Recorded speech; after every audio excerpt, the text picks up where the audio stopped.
Watching TBPN! Today is Tuesday, September 16th, 2025. We are live from the TBPN Ultradome, the Temple of Technology, the Fortress of Finance, the capital of capital. Good morning to everyone who's watching. We see you. We appreciate you. Welcome to the Tuesday stream. We have a ton of news to go through. First up, ramp.com, time is money, save both. Easy to use corporate cards, bill payments, accounting, and a whole lot more, all in one place. Second, we made it to the print edition of the Wall Street Journal. We made it to the print edition. This is really, really huge. If you're not familiar, not every article that goes out on WSJ.com makes it to the print edition. You got to pass the second hurdle, the second test. You got to be newsworthy. Thank you to everyone who clicked on the link. That probably helped. I don't know. Thanks. Signal. I mean, we got a lot of views on the screenshots that we shared, which was crazy. People were excited about Dylan joining. Yeah, people were excited. It's a fun time. It's a big moment, and we're happy to make it into the Journal, since the Journal has very much in the same way as X. It's the backbone of the show. As much as the timeline is the backbone. The timeline might be the femur of the show, but the Wall Street Journal is the backbone, and our sponsors are the tibias of the show. That's right. Anyway, we made it to the actual print edition of the Wall Street Journal. This is really, really big. We're very happy about this. And we've been waiting for this moment since we started the show. Another bit of Wall Street Journal lore you might not be familiar with. The headline that they use online is often different than what they print in the paper because it's a slightly different audience. I like the print edition. So in the online version, they said this podcast is 11 months old. It just hired a president to manage ad revenue. Fact check, true. But then in the print edition, they needed to kind of tighten it up. They didn't have as much ink to work with, they shortened it to Young Tech Podcast Hires President, which I like a lot. I think they could have shortened it even more to just Young Tech. Young Tech. Or Young Technology. Yeah, Young Technology. So we've been very, very happy with this. Anyway, you can go check it out if you're interested. And people have been really, really supportive of the show. Thank you to everyone in the chat. Thank you to everyone who's been engaging with posts on X. Of course, tomorrow we are interviewing Mark Zuckerberg live. And who else are we interviewing? We're interviewing Alexander Wang. There we go. I've interviewed him twice. He's a phenomenon. He is probably the greatest entrepreneur of Generation Z. And he's the chief AI officer at Meta. This photo doesn't get shared around that much. It doesn't. But it's surprising because he looks so good. He looks fantastic. He's been lifting the weights and training the weights. That's right. He's all over the place. It's great. So we're very excited to sit down with Alexander Wang tomorrow. He really put New Mexico tech on the map. Yes. Not much going on there before until in Los Alamos until he showed up. Yeah. But he's been on a generational run and is continuing to build a whole team at Meta as their chief AI officer. We're going to have him break down the structure of the team, how he's thinking about hiring folks. Obviously, he's been on a talent acquisition spree. He got something like 20 to 30% of the Metis list together in one room and said, start cooking. Also, Cryptox has been posting about us. I have a printed post, a little throwback to Cryptox. Cryptox says... We never stop printing. Cryptox says, the rise of TBPN has to be studied. How did it happen? They were printing my posts, and now they're hosting the Zuckerberg. Not Zuckerberg, not the Zuck. The Zuckerberg. It's... a little lore, we still love to print. We still love to print. So much, though, we've been running through... We've been pushing printing technology to its limits. Familiarity with the Hewlett-Packard or Brother printing system is a prerequisite for employment at TBPN Incorporated. Underrated that we ran the show on Brother printers. Brother printers they took us a long way. Yeah. The first 10,000 subscribers were probably built on the back of the Brother printer, which served us well. A real brand. We're not joking. This is a real brand. It's called Brother printers, and they're pretty reliable. We got the black and white version, so it'd print faster. And they have a great domain. Yeah, some folks in the chat say bring printing back. We're going to. We got to a point where we had so many posts that were in color and black and white, and like this is a lot of ink. And we would hit print, and it would take like 25 minutes to actually print the full run of show. And then we'd want to look things up, and we want to play videos. And so I think there's a world for printing posts. We want some printed posts. We want to keep the lo-fi vibes, but then also every once in a while it makes sense to pull up a video for everyone or pull up some audio and play it. And of course, share it all and restream. One live stream, 30 plus destinations, multi-stream, reach your audience wherever they are. If you're streaming, got to get on Restream. Anyway, tomorrow, obviously, everyone has seen the leaks at this point. Meta's announcing some new glasses. We're going to be hands-on with them, take you through reactions to the keynote, and then interview a bunch of folks from Meta's leadership team, which we've shared. We shared Boz, we shared Zuck, we shared Alex Wang, of course. But I wanted to get a state of the union on what's actually going on in the VR, AR market. Yep. I've tried the Apple Vision Pro. One of our first shows was talking about the Apple Vision Pro. I had it for 2 weeks. I watched Citizen Kane in it. I experienced some of the demos, wasn't able to really stick with it, and so wound up returning it. At any point, did you say, this is the future, this is it? Here. There were pieces of the future that I liked. I liked the external battery pack. Some of the other people that came out and said, this is it, and then retracted it. I remember because I don't think we'd started the show yet, but you called me and you were like, do I need to get one of these things? Like my timeline is just flooded with like insane, like the future is here. Yep. Like you're missing the boat. It was like FOMO around Apple Vision Pro for a couple weeks, and then it sort of died off. But I thought that there were a few things that they did really well. The screen was fantastic. It really was a step above anything else in the category, and the external battery pack was smart. Of course, the overall headset was still really heavy. And I liked it, even though I liked Oculus for gaming. I played all of Robo Recall, the shooting game. I have a funny story about this too. Did I ever tell you about the first time I went skeet shooting with shotguns? No.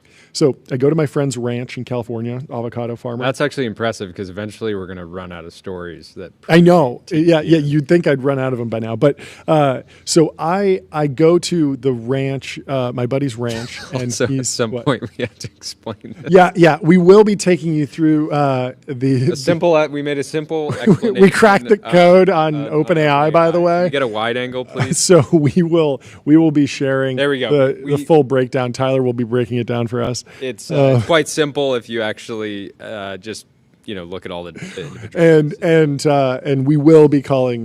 We will thank you for the zoom in. We will be calling Dylan Field to help us create a red string mod for Fig Jam. Of course, if you want to take this level of design to a little bit more professional level, head over to Figma.com. Think bigger, build faster. Figma helps design and development teams build great products together. So anyway, I was going out to my buddy's ranch, and as one of the activities on the ranch, they had skeet shooting. So shotguns, the over/under 2 shells, and this was the first time I'd ever shot a shotgun. Never really shot a gun, and they were playing this game where it's kind of like knockout, and everyone goes, and if you miss one, you lose. But if you miss and then someone else hits it, they get you out, and it's a competition, and the best shooter wins. And I don't know if there was a prize, but I'd never shot. Completely new, but I'd been playing like 4 hours a day of virtual reality shooting in Robo Recall. This is a fantastic game. How old are you at this time? Oh, this was like 25 years old, 26 or something like that. I don't know. I was a man. I was an adult. Okay. I wasn't a kid. 4 hours a day of Robo Recall. Something like that. Yeah. I don't know. I mean, I'm exaggerating. Well, no, you can still put in 996 and play Robo Recall and we as long as know you this. eat while you're playing Robo we Recall. know this, yes. And then so but I believe I had one of the highest scores in the world at the time. I was going up against like a friend of mine who was like actually a developer at Meta, and we were like setting different scores, and there were like little tricks that you could do to get better scores. But basically, the whole conceit of the game is that there's a whole bunch of robots that are like running at you, and you have to like shoot them. So I'm practicing in virtual reality, and I'm shooting all these robots, and I get out to the real world, and I'm phenomenal. And I win, and I beat everyone in this shotgun shooting competition. And it actually transferred. Like sim racing. It was sim racing. It was transfers. It transferred. Robo Recall. It transferred. It was fantastic. It was like a remarkable moment. And I think that Quest, even though some of the hype has died down, everything's moved over to AI. There's still a massive opportunity to win gaming. There's also a massive opportunity, I think, to win just replacement for your TV. We were talking about this, like the TV is maybe goated, maybe going to be around forever. But when I watched Citizen Kane in Apple Vision Pro, I was like, this is cool. I could see doing this if it was lighter and cheaper and a little bit cooler. And it also I think work we in the dark. can wait to talk about the implications of Meta's new releases until tomorrow because there's been some leaks. Yep. But we've also been able to demo the products a couple times now. And can't share. But what we can share is the X-Real 1 Pro, which is a augmented reality. I don't even know I'd never how heard we of this until this morning. You told me about this. So this has been pumped very heavily online. They do a lot of sponsored content. They do a lot of ads, and it's an augmented reality glasses. We got them. They're on Tyler's face over there. He's looking. Give us a little review, Jordy. How do you think the style looks? I mean, Tyler's just a cool dude. So he looks pretty cool. It looks like he just has a pair of sunglasses on. You do look kind of like an old man. Kind of old man coded. They're very far away from my face. Like the lens, it feels very like offset. Yeah, it is. It is a little bit farther. So describe what you're seeing. Yeah, so it feels basically like I'm wearing sunglasses. I don't know if you'll be able to see if I turn them around, but there's like the main lens, which you can see from like looking at me. And then on the inside, there's like a smaller lens that doesn't cover the entire thing. Yeah. So I'm looking through that. So the field of view of the actual like screen area is not actually that big. But it's basically just like I'm wearing like pretty dark sunglasses. Yeah. And then I can just like see, I have like a screen pulled up. It's just mirroring from my laptop right now. Okay. So it's over here. So so basically, if you unplug these, there's no battery on board that I can tell. You have to plug it. You have to plug in the end of the what's the arm on the sunglass arm? I don't know, the side little bar. You plug a USB-C cable into that, and then you plug that into your phone, and it mirrors your phone. Or he's plugging into his laptop. Is it a second screen, or it's mirroring? Right now, it's like extended. So it's extended. Like screen. Okay. Oh, because you have two screens. Yeah. Well, there we go. Yeah. Yeah, you don't need to rub it in. I mean, so that's pretty. So how much can you see? Can you see how many fingers I'm holding up? Yeah, 3. Okay. I mean, I can see pretty well. You can see pretty well. There's 3 like levels of darkness. Okay. So I'm on the lightest one right now. You're on the lightest one. It's still pretty dark. Like Okay. it's basically like I'm wearing dark sunglasses. I think I had it on the darkest setting, and I was using it at night last night, and I couldn't see through Tyler it at all, Gold really. in the chat says looks like he belongs in the Blues Brothers. I think it's a pretty good look. I watched a full YouTube video on it, about 50 minutes last night, and it truly was full HD. Like I was not seeing pixels. I thought the visual resolution was quite high.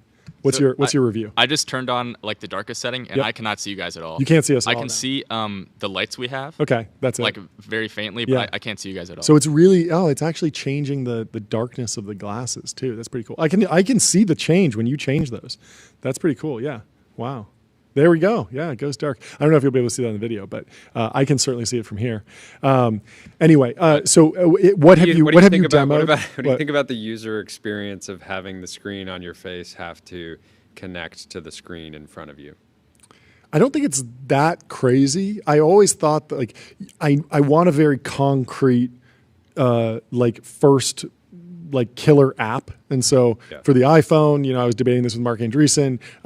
I think the killer app for the iPhone was just the phone. And then, it had some problems later, but most people bought it just to be able to make phone calls. Chat's asking for a wrist check. That's a Seiko, right? Yeah, Seiko SKX. There we go. Not really a hitter. Yeah. Oh, you're getting there. It's a college hitter. It's a college hitter. It's a tasteful choice. And so I thought that there could be a future where this is a $650 product. It's in the range of an external monitor. And so I think that maybe it's not going to be today, but if you have a college student who has a laptop and they want a second monitor and they're judging between these glasses that are portable, they can bring to the library if they're going there and have a nice big second monitor, or a physical second monitor from Apple or Samsung or anyone else, they might be able to compete on that, even if you just have to plug it in. But what do you think, Tyler? How close are you? How much cheaper than a true external monitor would these have to be for you to choose this over an external monitor? I think they'd have to be a lot cheaper than $750. They're not close. They're also like, I don't think I would wear these not sitting down. Like if I was moving around. Yep. They're like a little too clunky. When you have it, so there's like 2 modes. You can have it on like the world tracking or just like face tracking where it moves with your face. Yep. And it's like pretty clunky. So it's like a little bit. I could see someone getting like motion sick. Yep. Like in VR, I don't really get motion sick ever, but like my dad does a lot. Yeah. So I could see him like not using this. Comp the visual fidelity to the Quest 3S that you tested. I would say it's very close. It's close. Yeah. It's definitely worse than the Apple Vision Pro. Like I can still see kind of like I can like do essentially like pixel peeking. Yeah. And if I move my head like this, it gets blurry. Yeah. But overall, like the field of view is a little narrow. Like it's pretty easy to cut off the edges if you move your head. It's a little narrow, but like text is totally readable. Like you could easily read or. So far, I'm on the train of if I was on a plane and I was leaning back, I would watch a movie on this over just holding my phone like this and watching it there. But outside of that, there aren't that many occasions that I would select this. And even though it is AR and it is pass-through, it's still socially isolating. I would just say this seems much worse than having your laptop on the tray table. Oh, yeah. Yeah. It's like, when are you on a plane and you don't have your laptop? Yeah, so you could would you really use this? So I give these. What's your review? 2 thumbs down. 2 thumbs down. That's my official review. Brutal. What about you? I think it's pretty cool. I've never used AR glasses before. I've only ever used VR that has pass-through. Sure. And it's like, infinitely better because in pass-through you can't really like, you can obviously walk around. Yeah. But it's like, it's a little jarring still. You have to walk a little slowly. Like with this, you can actually use your laptop. You can move your hands around, and it doesn't. It's real time because it's just actually you're seeing the real light rays instead of having them reprojected. So I would say 1 thumbs up. 1 thumbs. 1 thumb up. 1 thumb up. One thumb down. Are you being honest with us, Tyler? Are you being too No, nice? I think this is really cool. Yeah. Yeah? Okay. I mean, I really don't know if I cool. Really cool doesn't mean that you're going to use it. It's a cool demo. I would cool not buy demo. these. Okay, one thumb up on the demo. I would not buy these for $700. Yeah. I would buy them for like $150 maybe. Okay. The question, the age-old question here is we're always trying to get to a churn rate. Yancey? Goldman in the chat says, ripping analog bogeys. Glad the youth are keeping it going. I think he missed the part where they're like, there's cigarettes. Oh, there's cigarettes in his pocket. There's cigarettes in his pocket. I thought he was calling the sunglasses. No. Yeah. And Tyler's got some heaters in the pocket. Like Yancey here saying, wish I had a third thumb to give it 3 thumbs down. But so let's assume that they're free. Let's assume that you have won them in a TBPN gap semester challenge. You're not using these. Do you think you'll be a DAU in a month? Because we've tried to make you a DAU of Cluely. We failed. We tried to make you a DAU of the Quest 3S. We failed. On the Quest, I actually have used it. Oh, you did? I've used it in the past month. I've used it maybe like 3 times. Okay. What'd you use it for? I was playing. I think I was playing Call of Duty. Okay, back in the trenches. The new Call of Duty. The new Call of Duty is dropping soon. Maybe I don't know which one it was. Maybe the last Black one. Ops 6 or something. Oh well. I would. I don't. I mean, Call of Duty needs to do the same thing as Apple at this point, and What is that? Black Ops 2025. Oh yeah, they really should. Well, Black there Ops actually 7? was Modern Warfare 2020, I think. Oh yeah, they did that's that, what it was right? called. Yeah. Well, no, it was because they reset the whole counter.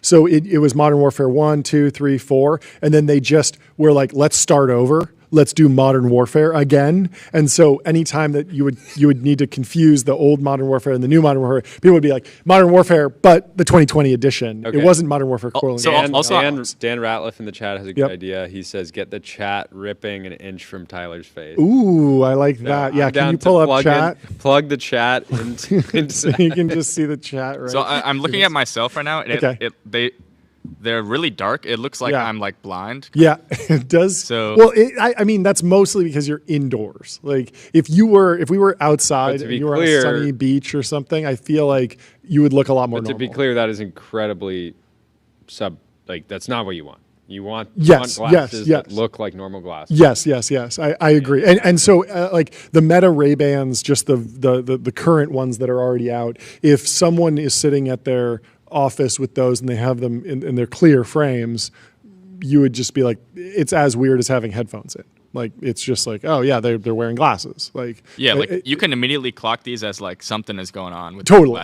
Wire coming down your chest really is a nice accent. You might have to thread that through the tie or something. You're like, yeah, something's going on here.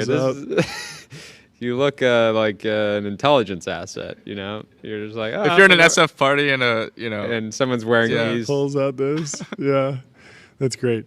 Anyway, Vanta. Automate compliance, manage risk, prove trust continuously. Vanta's trust management platform takes the manual work out of your security and compliance process and replaces it with continuous automation, whether you're pursuing your first framework or managing a complex program. Okay, the current thing. Elon, he posted, Daddy is very much home. He's burning the midnight oil with Optimus Engineering on Friday night, then red-eye overnight to Austin, arriving at 5 a.m., wake up to have lunch with my kids, and then spend all day Saturday afternoon in deep technical reviews for Tesla's AI 5 chip design. Then he flies to Colossus 2 on Monday, walks the whole data center floor, reviews transformer and power production. Excellent progress there, he says. Departs midnight, then up to 12 hours of back-to-back meetings across all Tesla departments, but particular focus on AI autopilot, Optimus production plans, and vehicle production/delivery. 16,000 likes. He is back in it. He's in wartime mode. It's great to see. Like clearly you add politics into his current responsibilities and it's too much. It's too much. Like it's just too much. It's too much. It's great to see that he's out of that, focused on what he does best. Yeah. Like the context switching between SpaceX and Tesla always seemed like, wow, how does he do SpaceX and Tesla? But like at the end of the day, you are talking to an engineer in one place and then an engineer in the other place. And it's fundamentally the same conversation. Like how can we design the parts, get them made, put them together, and then do the thing with the parts that at least it's that instead of politics is like completely different. Anyway. It's crazy to be an entrepreneur and think to yourself, I got to focus more, but then still have like 6 companies. It is crazy. It means like I have to work harder and I have to focus more. Yep. And normally, if you're running one company, you can say like, all right, we're going to like deprioritize this product. Totally. We're gonna, like shut this down. We're not going to do that acquisition. Totally. We're gonna do this or that.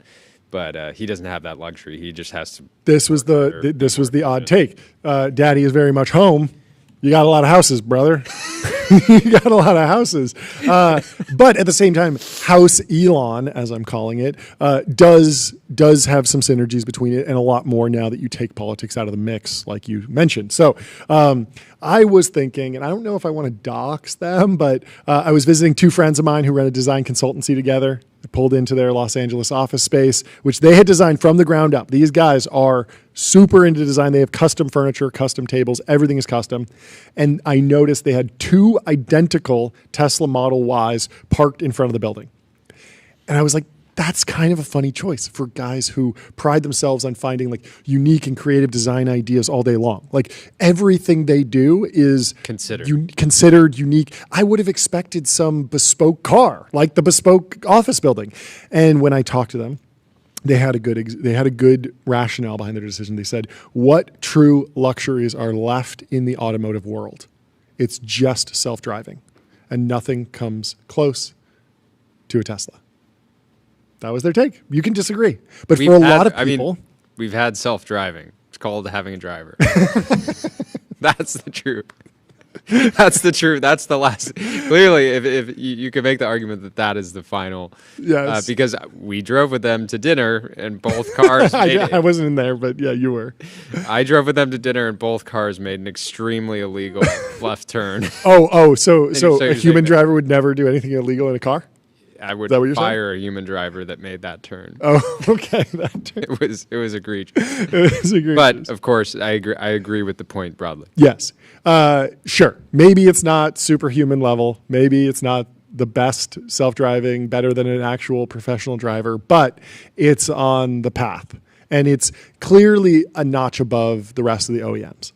And so Tesla's always been a bit of a wild ride. The company wasn't founded by Elon Musk. He sort of refounded the business. He joined the company 7 months after 2 other co-founders started the initial incorporation.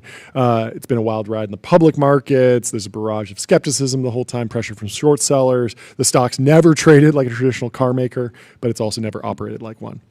So on November 6th, Tesla shareholders, in just, 2 months or so, Tesla shareholders will vote on a very non-traditional pay package. It's $1 trillion for Elon. And Elon's already restating his commitment to the company with this post. Daddy is very much home. He wrote on X this morning. I was debating whether or not the post was ghost written. And where do you sit on it, Jordy? You've read the post. Do you think this is written by Elon? The original one we covered. The daddy, not the Tesla. So the Tesla secret plan V4, that felt like it was not written by Elon. It wasn't really in Elon's voice from what I know about him. It seemed like it was sort of written by a team or a committee, or there were like multiple people at the table. There were a lot of M dashes. So maybe there was like a ChatGPT pass or a Grok pass at some point, an LLM pass on top of it. I could have seen him just talking into his phone. Sure. And then it instantiated it into a multi-paragraph essay. But this post, I am burning the midnight oil with Optimus Engineering on Friday night, then red eye overnight to Austin, arriving at 5 a.m. Does this feel like Elon's voice to you? I mean, his voice to me is reposting on the timeline, reposting a meme. Crying emoji. Saying, wow. Crying emoji. It's so true. Yeah. I don't know. I thought this did feel like him. It felt like he just fired it off. But I don't know. There's people debating it. I don't know. I think the more interesting thing is just like, does this reflect rational prioritization at Tesla generally? And so it's up 20% in the last. Yeah, and so he's prioritizing Optimus, which Optimus feels like this sci-fi project that's far off. It feels like the demos that we've seen have been very teleoperated. It's not. There aren't these crazy demos. It's certainly not shipping. But if you just think about like what is technically possible right now, and we've seen these videos out of China with companies like Unitree, it doesn't seem that far off, right? Like even if you assume that like Tesla hasn't done any like quantum leap, done something that no one else can do, just catching up to Unitree with great execution and engineering should be possible, right? Like they already make tons and tons of cars. It's a somewhat similar project. And there's also certainly investor demand for an American humanoid robot play. Today, Figure Robotics raised $1 billion at a $39 billion post-money valuation. When was that announced? That was announced. Months ago, right? Or leaked? Like leaked, what, 6 months ago? It felt like something that was designed to generate interest. Sure. And there were screenshots and emails. At the time, and I stuff. was like, I was pretty blown away because that round was being what it was rumored to be getting done at was greater than the market cap of Ford Motor Company. That's right. Where's Ford today? Ford is at $45 billion today. Oh, and so I saw bad the news take. today. Aged like milk, Jordy. Yeah, I said to John, I said, you might not like this, John. This might trigger you, but yes. Brett Adcock has created more enterprise value than Henry Ford. That actually proved to be true. Henry Ford, as of current marks, has generated about $1 billion more. Okay. Yeah. We don't need to get into revenue or really try to get into the math. Yeah, let's skip all that. But yeah, the question. I mean, my read on this is just like Figure is nowhere near as like in the zeitgeist as Tesla, and there are clearly investors who want to bet on humanoid robots in America. They can't even buy Unitree stock. I don't know how you would. And so if you just believe that robots are going to be a thing, like investing in Tesla doesn't seem like that crazy of an idea, right? But I mean, he's not just focused on that. He's also focused on the next Tesla chip design called AI5. Well, one thing too, Unitree is planning their IPO around the $7 billion mark. Sure. Oh, that's low. Wow. That's low. Where are they? In Hong Kong, maybe? It's going to be the Hong Kong Stock Exchange. I wonder what it'll do. And given that they are, they're shipping a lot of those robots. They're selling a lot of pups. They're selling a lot of. Oh yeah, they're selling the pups. Robo-pups. Anyway, worth a big deep. I think a Tesla Robo-pup would crush. That would be good. I would. What would you use it for, though? Would you not churn for just that? So I pitched you on an office dog, and you said that's insane. and I thought about it. Tragedy of the commons situation. But a Tesla pup that Elon would just be able to zoom into at any time and kind of bark at us if he had announcements. I would be pretty interested in that. What about a Tesla pufferfish? A turbo puffer fish. A turbo puffer. You could search every byte, serverless vector, and full text search. Build from first principles and object storage. Fast, 10x cheaper, and extremely scalable. Check out Turbo Puffer. He's also prioritizing AI5, the new chip. He's partnering with Samsung on that. Makes sense. You need edge computing in a self-driving context. You can't do all the inference in a data center. Colossus, you can do inference in the data center. You're probably training a big model. Regardless of what XAI is doing with Grok, having a bunch of being GPU rich seems valuable to Tesla. Right. Yeah. And there's rumors that maybe those companies merge at some point. But the plan overall, like how he's actually spending his time, it seems in line with the opportunity in front of Tesla. It doesn't seem like wildly like off. He's managed to almost 2x the stock since April. He certainly like got the flow back. And I remember, I distinctly remember mid-curving it around April, thinking, just looking at Tesla earnings, look at them losing market share globally, look at the quarters that they had just in the core business of selling cars. Yep. And it was just looking really, really, really abysmal. Yeah, Cybertruck was rough. The Roadster 2 was delayed. There just Model wasn't. 3's not selling well. Yeah. None of the cars had been And then there was all this political stuff where were conservatives going to pick up and start buying Teslas? You think about it. He lost the left. Yep. And then he was losing the right by fighting with Trump.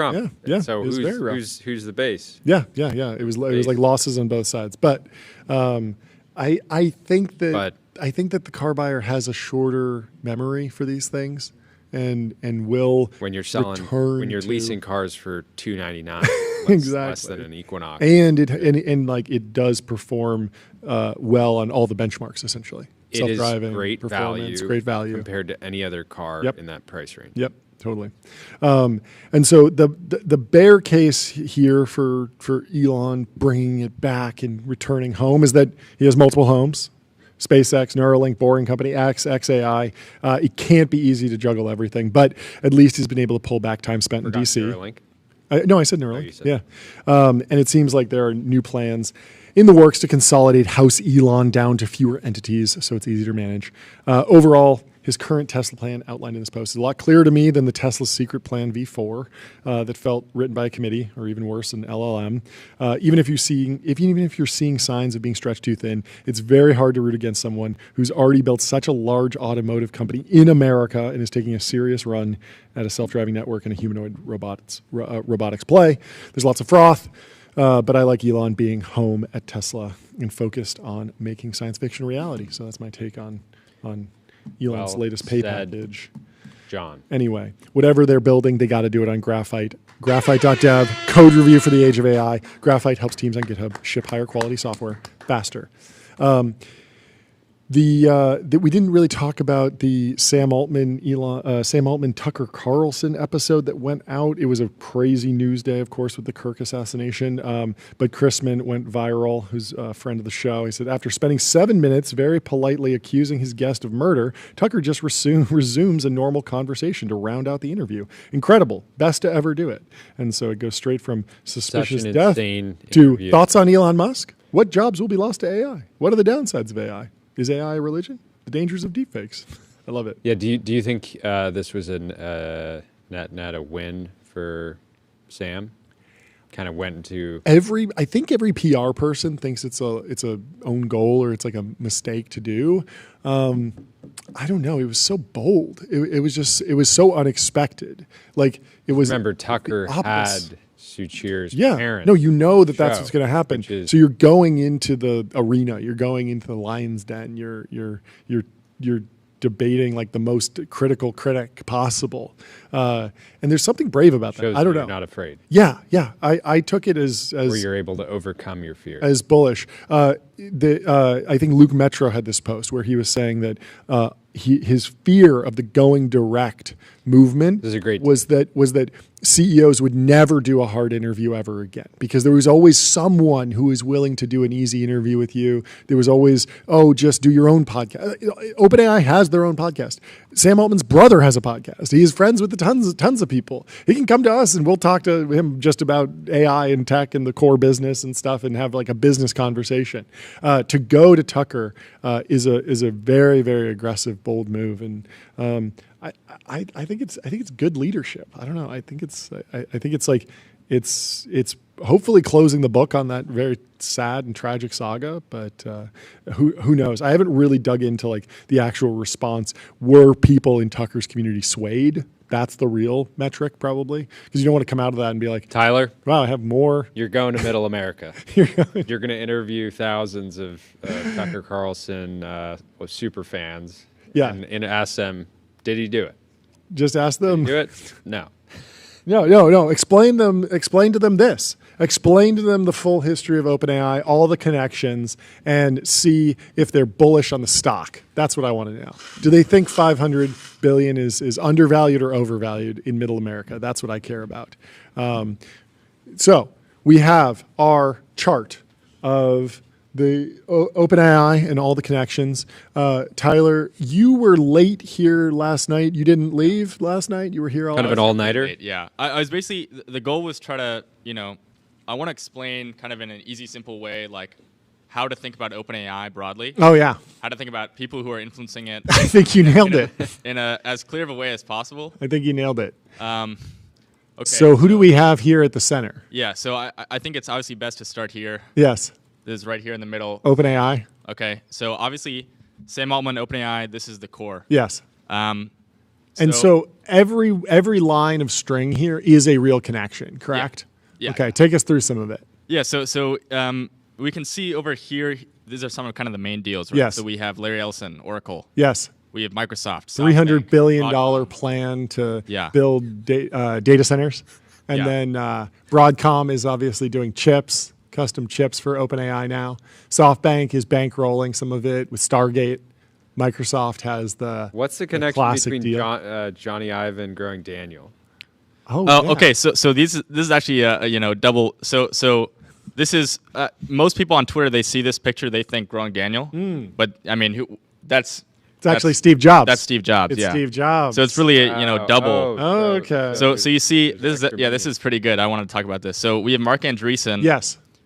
Famous kind of interplay between growing Daniel and Mark Andreessen. Okay. Yes. But also, with Steve Jobs and Johnny Ive. Okay, got it. And then you're saying that this goes deeper than it goes really deep here. How deep does it go? Let's find out. Okay, so then let's just keep moving. So let's go to some investors, please. So we can go from OpenAI. Let's see, Josh Kushner. Josh Kushner, right? of course. Okay, but who's Josh Kushner's brother? Jared Kushner.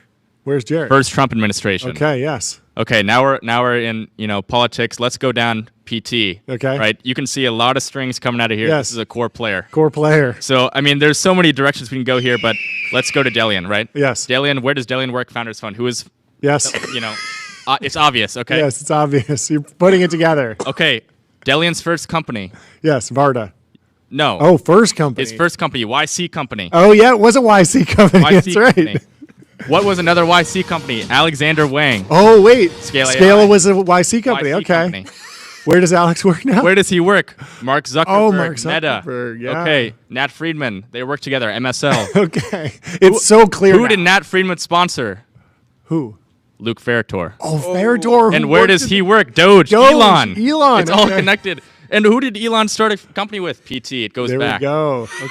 Okay. So, and I see Will Menitis. So Will Menitis. How is Will Menitis connected? This is just a joke. He's not actually involved, right? Well, Will Menitis was a what kind of fellow? Oh, a Teal fellow. Teal fellow. That's right. This does Bang. go pretty deep. So, and then we can go from Will Menitis. He's obviously, very popular on X. He is.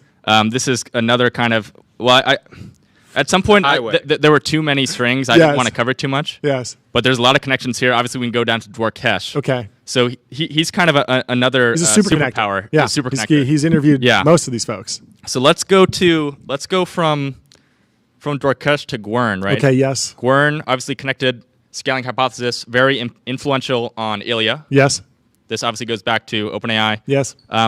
It also goes to Karpathy. Yes, one of the co-founders of OpenAI. Yes, also Tesla, Chief scientist. Autopilot. Yes. Back to Elon. Okay. Okay, let's go to this side of the board here. Yes, who we got? So let's How is Scarlett Johansson involved? Yeah, so there's a couple ways she's involved. So obviously the first one, she was in Her, right? The movie. Yes. Famously, when OpenAI voice mode was coming out, they wanted to do her voice because that's like the movie, and then she was maybe suing. And was it Sam or the official OpenAI account that just tweeted Her, and that was seen I as believe it was Sam. Yes, and it was unclear if the licensing was proper at that point. So there's maybe some backlash, maybe some legal letters traded. Who else was in Her? Who else was in Her? Joaquin Phoenix. Yes, Joaquin Phoenix. And he was also the Joker. This is not related to other things. Yes, but we're getting Jokerfied. Yeah, it will happen. Joker. So let's go back to ScarJo. In a fast takeoff, we all become Jokerfied. She was in a movie with another actor. Yes, who? Joseph Gordon-Levitt. What movie? Don John, I believe it's called. That's right, Don John. Yes, okay, I remember that film. So who is Joseph Gordon-Levitt's wife? Deeper than I. Whoa, this does go deeper than I thought. Joseph Gordon-Levitt's wife was previously a board member of OpenAI during the ousting. That's true. Took Sam Altman out. Wow, it's all obvious? connected. How can you not see this? It's so clear now. Okay, so now we're in kind of this effective ousting, altruist safety. Yes, this is all connected here. Yes. Obviously to Helen Eliezer. Toner, It gets really jammed Adam up D'Angelo. Yeah, because we can go from here to EA and then to Eliezer. Eliezer, of course. Right, and here's Yes. Eliezer's first organization, MIRI, Machine Intelligence Research Institute. Yes. That was, I believe, early on funded by PT. Okay. How is Eliezer connected to Grimes? Is that Grimes on there? Well, okay. Do you not remember this famous picture between Grimes, Eliezer, and Sam? Oh, I do remember this. Yes. Good sound cue. I completely forgot that image. That is lore. Yeah. Okay. Lore. So then, Eliezer, very influential on this famous book about safety, Superintelligence by Nick Bostrom. Okay, Bostrom, yes. He is kind of this online philosopher. Almost part of the blogosphere a little bit. Sure. And connected to Scott Alexander, right? who was on Dwarkesh's podcast. Yeah, he was AI 2027, part of that crew, right? Or loosely No, affiliated? he was a commentator on. Oh, I think he was actually an advisor on it. I don't know if he was a co-author. He was but involved. He was involved. He's implicated. He's implicated. It's never been clearer that there's a connection. So let's go. Let's go back to Dwarkesh from here. He was on the podcast. Yes. How did Will catch a red string just from being a poster on X? Oh, he also works at OpenAI. He was just through. Will Depew. Will Depew. Oh, well, he's obviously. Yeah, I mean, he's at XAI. No. He's on X. He's at OpenAI, right? Yes. Okay, we're getting things mixed up here. Got it. Okay, we're at Dwarkesh. Yes, at Dwarkesh. Back to Dwarkesh. Yes, an early guest of Dwarkesh was Tyler Cowan. Okay. Now, that makes Tyler sense. Cowan runs the Progress Studies Institute. Yes, I think correct. that's what it's called. Okay. With Patrick Collison. Whoa, this does go deep. Now, Patrick Collison, famous for being Irish. Yeah. Oh, okay. And we see here. This is linked with a lot of Yes. Almost who else is Irish? Irish cabal, some kind of. Interesting. So we see Will O'Brien. Conspiracy. Yeah, Will O'Brien. Will O'Brien. We see Geordie John. Yeah, we're both we'll Irish. See Joe Lonsdale, I believe. He's Irish? No way. I believe that's true. You're gonna have to fact check that. I have no idea. I think that's true. But I mean, the main connection here is Ireland to the Illuminati. The Illuminati are Irish? Why are they Irish? Well, it's just general conspiracy. And then here we get a little off the rails. You see George Soros and Fauci connected with the Illuminati as well. Okay, so you're saying we're 1 degree away. Yeah. We're not beating the allegations here. Okay. But let's stick with Illuminati. Let's go up to Brian Johnson, right? Okay, how is he connected to all this? Well, there's some rumors about blood of children, maybe transfusion or something. But really, Brian Johnson is part of this kind of health movement. Yes. Right? So who else is part of that? Obviously, Andrew Huberman. Yes, Andrew Huberman, of course.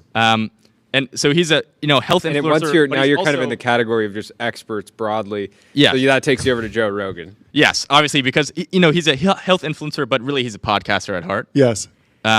So now we're in this kind of manosphere. We see Theo Von, who's obviously connected in many ways to Alexander Wang, yes. to Zuck, to Sam. Theo Von's really, he could potentially be at the center of this whole thing. Yeah, for sure. Potentially. Given how many really in the past year he's become kind of a tech power player. That's the point of all this red string. You have to see who has the most connections. Moss has got 2. TBPN has like 12. And I see Raw Milk up in the left corner. Yeah, how does Raw Milk You're kind of dancing around that. Are you afraid to talk about Raw how Milk? does Raw Milk? So we're at Joe Rogan. Let's go back to Andrew Huberman. Okay. So another kind of person in the health area, Justin Mayers. Yes. I believe former guest. He is a fan of raw milk. He's a fan of raw milk. He certainly is. Yeah. But then we see the second string here. Let's just follow this down. How does raw milk? Jordy. Jordy implicated. Not beating the raw milk allegations. Okay. But then Cuban was taking. Cuban was anti. Yeah. But he's not on the. He didn't make the board. He didn't make the board because he's not implicated. He would have made the board. I think the next iteration is 3D What's board. going on with Larry up there in the center? So Larry is he connected to? Larry's implicated in a lot of ways. So let's just stay here for a second. So we're in this kind of podcasting space. Obviously, David Senra. Yes. James Dyson. Yeah. Latest episode. Look, this is a very pure. That's the most pure placement on the board, right? Yes. Hanging out on his own, just connected to Senra. Well, he's connected to yeah. James Dyson's just in his lane, just hanging out in Founders Podcast. Exactly. But let's go from Senra to Larry Ellison. Right. There's been I think 3 episodes. 3 episodes. Yeah. He's been on Larry Ellison. Yeah. Larry Ellison is also clear connected ties in a lot of ways to Sam because of the the deal, but also to Elon, right? This famous. He wrote $1 billion check. Yeah. I recommend $2 billion, but whatever you think, Yeah. Help see. fund the buyout. I see Rahul Sunwalker on there. Exactly. Yeah. So Rahul is kind of an interesting person here. So he's connected to Growing Daniel, obviously, because they did this famous stunt. Yes. His company is in YC. Yes. Which, again, I think we covered YC before, but obviously Sam. Yeah, it all adds up now. Yeah, it's pretty obvious there. Delian, Makes YC. sense. YC is also, there's not a lot of strings here, but you could, pull a lot of strings just from YC. Now, take me through the chessboard. What's going on over there? Yeah. So let's go, let's just start with PT again, right? So famous chess player. It all comes back. Famous chess player. Yes. So obviously connection there. David Sachs also. Oh yeah, they played chess together. Yeah, there's that famous image photo where Sachs is beating him. Yes. And then we see from chess 2 other famous chess players. Yes. Botez sisters and Magnus Carlsen. Clearly they related to this. Were I believe they were speaking at the All In Summit. Oh, they were. I don't know about this most recent one, but in the past they certainly have. Puzzle pieces are starting to fit together. Yeah. So chess is a board game, right? What's another board game? Go.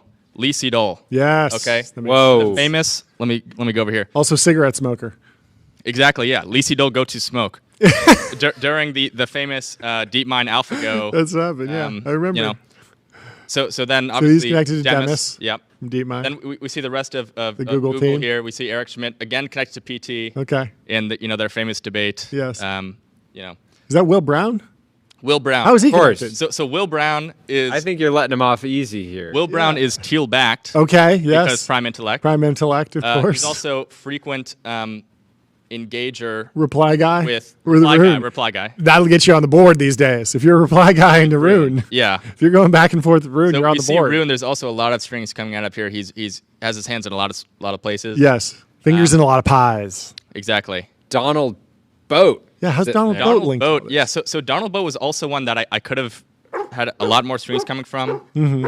But the main one was, Donald Boat's real recent rise to fame was asking Sam for a GPU, which was sent. And he also just offered Sam some rice. I think he's. Oh, really? He looked I like didn't hear he about got this. about 600 pounds of rice on some online arbitrage, and he was offering it up. Symbolism will be his downfall, potentially.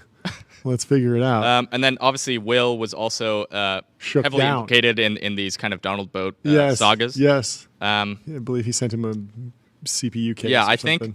Those are. I would say those are mostly the broad strokes. I think you're close to figuring it out. I think it's pretty clear now. I think I understand. Yeah. So that's kind of like together. if you want to think about OpenAI in like an easy way, like who's kind of making a lot of the decisions. How are they being influenced? This is even the if they're not making the direct decisions. simple way to understand OpenAI. I would say this is kind of a good picture. This is a good place to start. Who the players are. Massa, you didn't cover Massa, but he's sitting, sort of quietly confident, not totally in his own lane, but not, So he's the connection between Sam Altman and Donald Trump on Stargate because he was announcing the Stargate project. And obviously Trump is linked to a lot of these people like Sergey, David Sachs, just because of the recent dinner. Oh yes, they had dinner together. Also, that merits some string. Here's the Sheikh of UAE. Okay. I think there is some Stargate development Stargate going UAE. on in UAE. Yeah, they're working on it. Well, thank you for taking us through it. It's pretty crystal clear to me, Jordy. What do you think?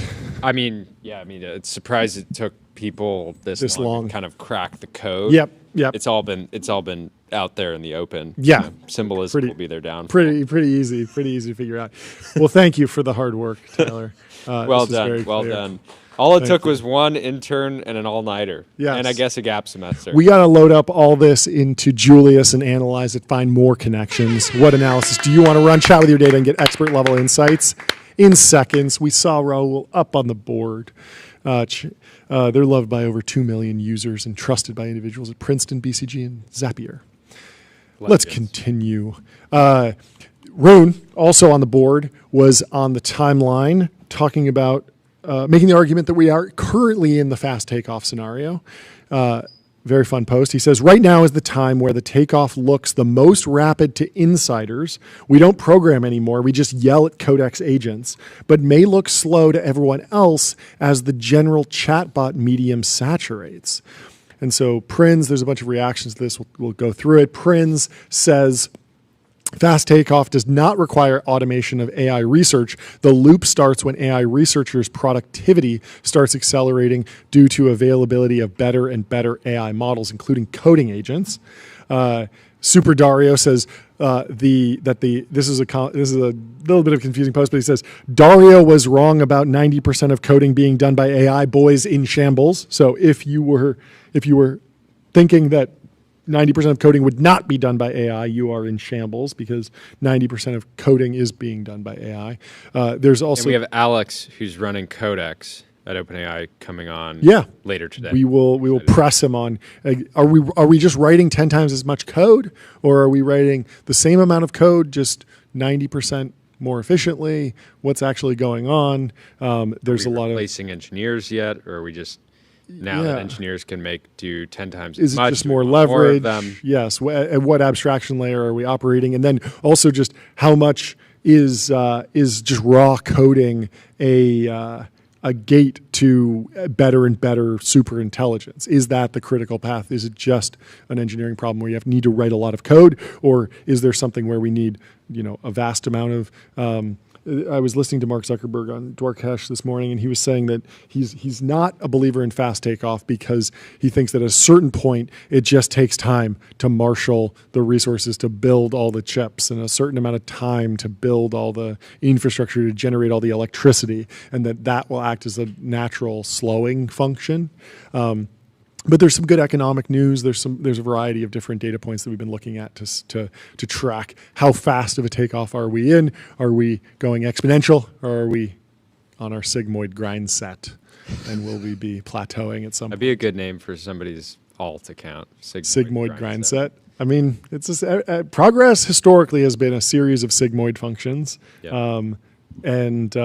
Overall progress looks smooth when you zoom out. But if you go inside of a chip company, inside of Intel, like the creators of Moore's Law looks very smooth. But if you actually interview the people inside of Intel, they'll tell you that there were tons of little gains that then plateaued, and they added all those up to get incremental gains. And when you zoom out, you see the density of the transistors and the cost per performance increasing exponentially, but it was a lot of hard-fought wins along the way. Yeah. And we're probably seeing something similar in AI. Well, if you need a generative media platform, if you're a developer, go to Fall. The world's best generative image, video, and audio models all in one place. Develop and fine-tune models with serverless GPUs and on-demand clusters. Look at those logos, John. Adobe, Shopify, Canva, Quora, Perplexity. Love it. GenSpark, and many more. Dean Ball is replying to Rune. He says, if this mirrors anything like the experience of other Frontier Lab employees, and anecdotally it does, it would suggest that Dario's much mocked prediction about AI writing 90% of code was indeed correct, at least for those among whom AI diffusion is happening quickest. And Mark Zuckerberg's been on the record saying that he thinks that Meta will write 90% of code with AI as well. And Coinbase CEO Brian Armstrong has also said that the amount of code that's being written by AI is growing exponentially and is probably on the path to being 90% AI written. Certainly haven't laid off 90% of the engineers, and so there's some interesting dynamic going on there. But we'll continue to monitor it. Anjane at Andreessen. He's been on a tear. He's posting. Yeah, he's been posting it up. He says AI models with consumption usage-based pricing are decimating seat-based pricing in ways most teams don't understand yet. SaaS apocalypse in full swing. He had some good supporting charts on that yesterday, showing a bunch of seat-based SaaS companies down and to the right. Yep. Very, very tricky. We've seen some of them reposition. I mean, Salesforce, I think over a year ago, Mark Benioff was saying we're going to outcomes-based pricing on AI agents. We're gonna charge per resolution, per value. But it feels like some of these models are really sticky, and a lot of the clients are like, we like our current setup, or we're going to go somewhere else. And it certainly allowed other people to kind of eat off their plate. Outcomes-based pricing, when you're providing software to manage a process, is difficult. Yep. Because what's the outcome? If somebody's selling, for example, like coding agents, and the agent can do something, and there's a certain economic value to that, and somebody's saying, well, if I had an engineer do this, it would have taken them this much time. It has a clear value. But if somebody's using Salesforce to close a $20 million deal, are they going to want to pay Salesforce some percentage of that just because they had that, when it could have been, one sales rep just grinding to get that deal done? Right? Lots of questions for the public company SaaS CEOs. A lot of them will have to set up new narratives for how their pricing works going forward.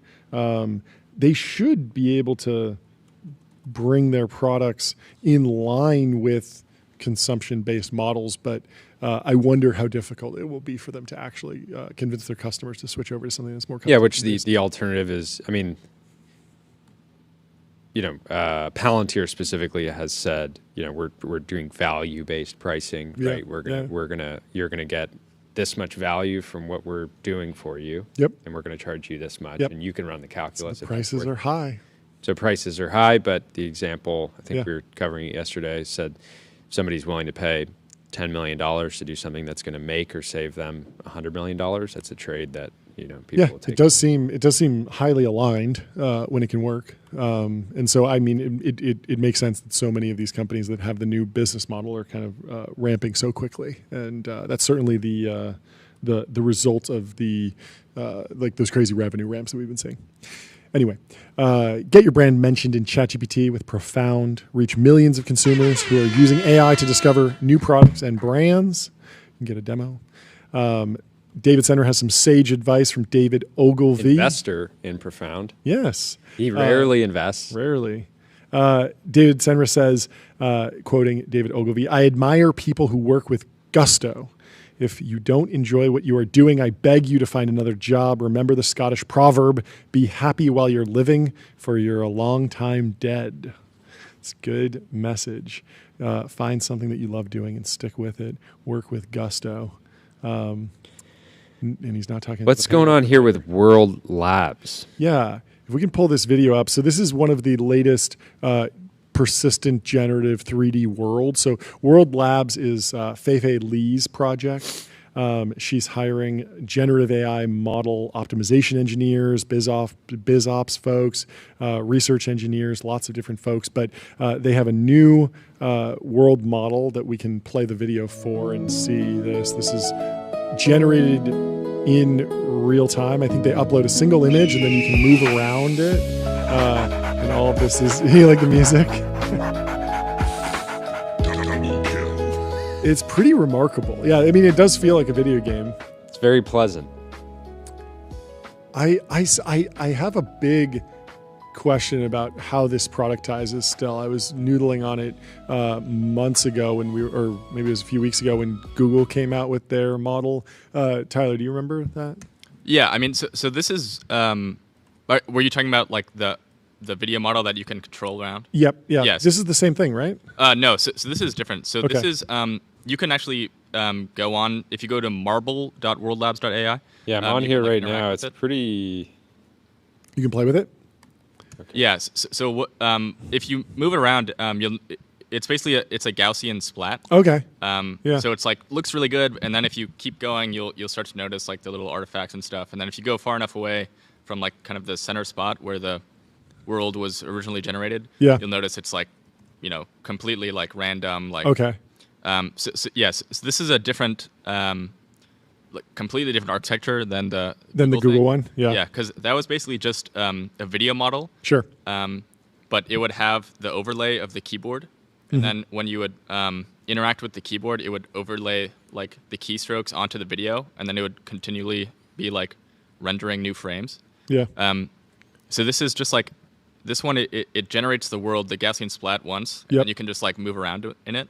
But it's not like a video that's constantly being rendered new. Yeah. Oh, it looks really weird once you leave. Yeah. This is bizarre.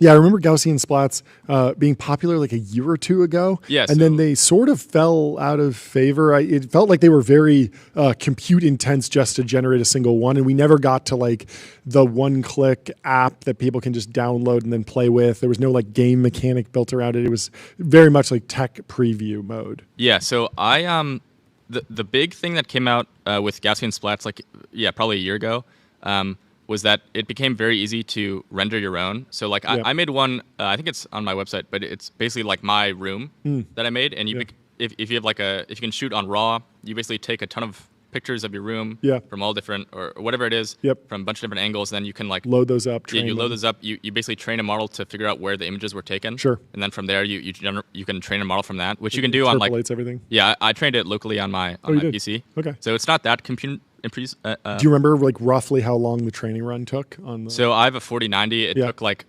45 minutes. Well, that's not that bad. Yeah, not bad at all. Yeah. But this, so you imagine with some optimization, you could wind up, and if you're running it on server quality hardware, you could imagine an iPhone app where you take some pictures, upload it, and then it's like push notification in 5 minutes or 10 minutes. Yeah, for sure. Yeah. But this is the first kind of thing, at least I've seen, of where it's like totally like generated. Like, I mean, usually when you see a Gaussian splat, it's of like a real physical location that someone's taken like drone shots of or something. But like, I mean, these are very clearly like AI generated in some way. Like maybe they trained on video games or something like that.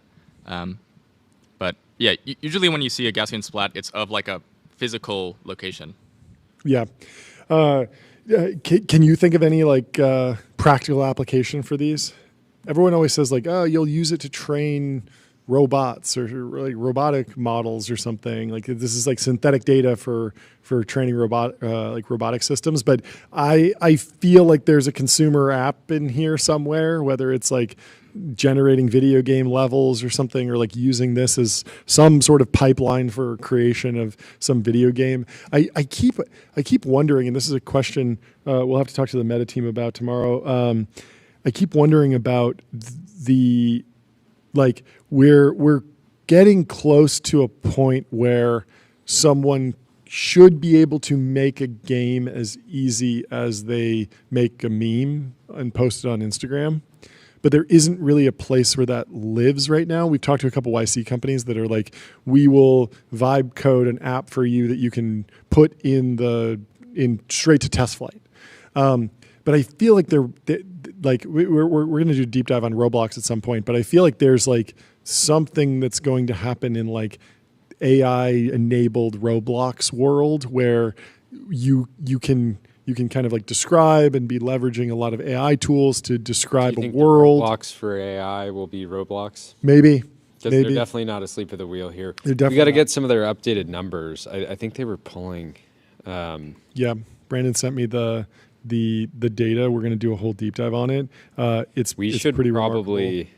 It's in the deck at some point, but we should probably set up an Ultradome in Roblox that people can watch the show to get the next generation, hooked on. So Dextero has a post here that says, "Steal a Brain Rot game has broken all-time high concurrent player records. Roblox topped out at 23.4 million, while Fortnite reached 542,000." Are these similar products? Or the platform-wide record, I guess, was August 23rd. Roblox hit a record of 47.4 million players simultaneously across the platform. Wow. That is a ton. Roblox by itself has more monthly concurrent users than all of Steam, Xbox, and PlayStation combined. And Jeremiah Johnson says, even the most chronically online people have no idea how staggeringly, unfathomably big Roblox is right now. Is Roblox a public company? Yes. Yeah, right? They got out. They had a Hindenburg research. Whoa. Hindenburg got blown out then because Roblox is way up. It's a $94 billion company now. There's isn't there? I feel like there's a VC that David Senra did an episode about, or at least like met and kind of did a deep dive on, who invested very early and did very well. Fantastic. Do you have any more context to add? I mean, not about Roblox specifically, but I think broadly, like for gaming, I think there's kind of like two ways to think about like how we can have AI gaming. So one is like the Google kind of strategy of what they've been doing, where it's like the frames are literally like rendered real time, where everything is like all the mechanics, all the the person, the setting, it's all completely like generated on the fly. Yep. And then there's like this kind of strategy, which is where like the world is generated, but you're still going to have like the mechanics of the game are still going to be like written normally. Yeah. So like if you play around with this, you'll notice like there's no mechanics at all. You can move around, but there's no interaction or anything. Yeah. I assume they're working on like inventory, health bar. Yeah, or even just like you can't go through the wall. Yeah. So yeah, I guess we'll see. But yeah, I wonder. It feels like it'll be really slow. Like I haven't even heard about a. Gabe says IKEA has a Roblox store that they pay employees a real wage to work at. Oh yeah, that's hilarious. So you can go shop in Roblox. You can buy stuff in the metaverse. This is the metaverse. I wonder what kind of sales that drives, or if it's just it's just 75% of Roblox's revenue or something. We did just printing for IKEA. It's probably Roblox has got to be bigger than IKEA. What's IKEA's market cap? IKEA market cap. Let's see. Oh, it's it's private. Interesting. Okay, private company. Anyway, John, I don't know. IKEA's revenue, I think, is well beyond Roblox. Way beyond. Oh yeah, how big is it? For 2024 was 45 billion euros. Okay, so. But it's not SaaS margins here. Like there is a marginal cost to making a table and shipping it. But yeah, I mean, it seems like a fantastic business. Order of magnitude more. Yeah. I do wonder. Like it feels like even the basic LLMs, like we've passed the Turing test, we have the ability to just like talk to an NPC in a way that's more convincing than the pre-scripted chats that go into most video games. And yet I still haven't at least heard like a successful story of just a game that broke through that's really leveraging like GPT-4 level technology. So interesting. And even the generated images, like just being able to use a older Mid-Journey model to generate textures on the fly. There's this game called No Man's Sky. Are you familiar with this? Probably not. Are you familiar with No Man's Sky? I've never played it, but I yeah. know it is, yeah. So it's a space exploration game. You move around from planet to planet, and all the planets are procedurally generated. So they're generated somewhat randomly, but then they are like baked down into a database. And so there's a whole bunch of different variables that are randomly like different sliders for like the size of the creatures on this particular planet, the color of the plants on this planet, how much water. Dust. Yeah, exactly. And all of that's generated and then saved into the database. And then, but it creates this like kind of unlimited canvas to explore. You could do that in a much more aggressive way with generative AI, but I haven't seen anyone break through. I think it just takes time to actually implement this stuff. Yeah, well, I mean, that's kind of what like Genie 3 is. I remembered what it was called. Yeah, Genie 3. But it's just so compute intensive. I mean, they still are like, it's very much a research preview that they can't run because it's so expensive. Yeah, you would just think that there would be like if you go 2 versions back, you get a model that can actually be baked down to the point where it can run on an Xbox or run on a PC and can generate. All right, gamers. I got some breaking news for you. Give us the breaking news. TikTok's U.S. business details are starting to emerge. One, the deadline for the ban has been pushed back. And details are coming out. The Journal has some reporting. What's the Polymarket at? Let's pull that up. Polymarket must be crashing, right? Yeah, so right now there is a 24% chance that a sale will be announced by September 30th, 60% chance that it'll be announced by the end of the year.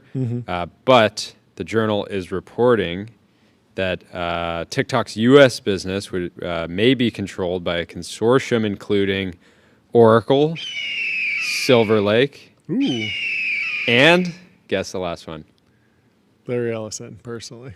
Andreessen Horowitz. Under a framework the U.S. and China are finalizing as talks shift into high gear. Let's go. The arrangement discussed by U.S. and Chinese negotiators in Madrid this week, remember we talked to Bill Bishop yesterday about the meeting in Madrid, would create a new U.S. entity to operate the app, with U.S. investors holding a roughly 80% stake and Chinese shareholders owning the rest, the people said. This new company would also have an American-dominated board with one member designated by the U.S. government. Existing users I wonder if Trump ends up with a stake for Uncle Sam. Uncle Sam. Existing users in the U.S. would be asked to shift to a new app, which TikTok has built and is testing. People familiar with the matter said. TikTok engineers will recreate a set of content recommendation algorithms for the app using technology licensed from TikTok's parent ByteDance. Okay. Iffy. U.S. software giant Oracle, a longtime TikTok partner, would handle user data at its facilities in Texas.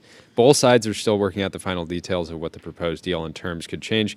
Negotiations over TikTok came as both Washington and Beijing lay the groundwork for a potential meeting between President Trump and Xi, with Beijing pushing for a Trump visit to China.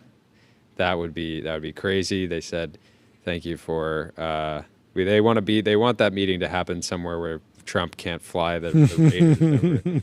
The Alaska shot, that was wild. TikTok plan to comply with U.S. law. Tech industry executive argue its algorithms must be created and maintained by an American engineering team insulated from Chinese influence.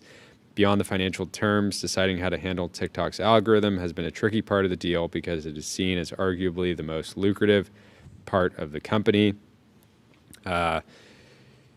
We've got a deal on TikTok. I've reached a deal with China. I'm going to speak with President Xi on Friday to confirm, Trump said out of the White House Tuesday morning before leaving for a trip to the UK. These are very big companies that want to buy it. The framework of the arrangement came together. Anyways, starting to just repeat itself here. But this is big. Well, if they want to manage their software development process in the new American TikTok, they got to get on Linear. Linear is a purpose-built tool for planning and building products. Meet the system for modern software development, streamline issues, projects, and product roadmaps. I think if Andreessen's buying it, it's got to be all Mark and Ben show. The whole feed, 100% of TikTok content should be the Mark and Ben show. And Elon, the attention he gets on A16Z, it's a media company that monetizes through venture. Put the Andreessen content, put your thumb on the scale. Brent, Eric Torenberg, we want your thumb on the scale. Give TBPN a little bit of a snack in the new TikTok, but I want mostly Andreessen Horowitz content with a couple American Dynamism vibe reels, please. That will make America great again. This is the plan. Portfolio company launch video, one Mark and Ben clip. Yes. One regular Just make the whole feed. Every single TikTok user. They'll love it. There won't be any backlash. I want the thumb on the scale. Truly, that would get me to use TikTok. I enjoy the Mark and Ben show. I enjoy Andreessen's content. It'd be a lot of fun. Anyway, our buddies over at public.com launched a new account on X that you can use to just tag, ask Grok. Grok, is this true? You can tag at gen_assets, and you can tag it in any thread that mentions multiple tickers, and this bot will automatically run a back test on their performance against the S&P 500. So I went to a post that was about Tesla and Google, and I asked how are they doing as a pair, and it immediately told me that I massively missed out because over the last 10 years, those two stocks, the tech titans, as they're called here, had 10-year returns of 7,548%. Of course, you'd have to deal with a max drawdown of 56%, but if you held, you did very well with a 70% annual return, and it gives you the link right there if you want to jump in to that. So if you're interested in investing, head over to public.com, investing for those that take it seriously. Very cool. Ashwin, who is, we've featured him on the show before. Ashwin says he's opening a coffee shop in Southern California. Here's how he's going to win. He's going to open at 5 a.m. He'll have baristas from New York, so it doesn't take 8 minutes to make your cortado. I don't know what a cortado is. That must be some sort of coffee beverage, but I like the idea of opening early. We were running into this earlier. We left the gym, and there's this cool new cafe on the corner that's making a big push into breakfast. They don't start serving breakfast till 9 a.m. And we were like, they didn't get the memo about the great lock-in. Like, you can't. How can you compete in the great breakfast wars? I've always thought it's funny. Have you tried to get a coffee early in Manhattan? No, it's terrible. It is. You're a true. I thought Ashwin is saying that it's the best in New York. I don't know. I've had a rough. I mean, if you wake up at 5:30 in New York, good luck getting a coffee. That's not something pre-made at Whole Foods or whatever. Got to bring a case of the Matayina. Podcast in a can. This post was funny. The Zoolander-ification of Kyle Samani should be studied. He's looking great. He's looking diced. It's called a glow up. It's a glow up. I think this happens. Fantastic. I've seen this happen to other people that make billions of dollars. It tends to happen, but it's not always. And I love to see it. He locked in. He's clearly hitting the gym. He's looking fantastic. I think this last image is from his guest spot on our show too. The very which last I love. On the right. So I'm glad that we're helping people understand the Zoolanderification. Sold buccal fat to fund the Treasury. I think he's company. just working out. He's just getting in the gym. Yeah, we'll have to get his routine. We got Alex Karp's workout routine. We'll have to get everyone's workout routine. Geiger Capital here, S&P 500 all-time high, NASDAQ all-time high, gold all-time high, Bitcoin all-time high, home prices all-time high. Time to cut rates. Time to cut rates. Cheers. Geiger Capital was on a tear. Another post. The Atlanta Fed is now projecting that Q3 GDP will be 3.4%, a massive expansion. The U.S. economy is running hot. I mean, GDP growth is good. I wouldn't really call that running. I mean, it's running a little hot, but you don't necessarily want to pull that back if you're so if hard you're now. growing. It's we're in a fast takeoff scenario. All data is either real or fake. That's all I'll say. Huh. So I know what's driving the higher GDP growth for sure.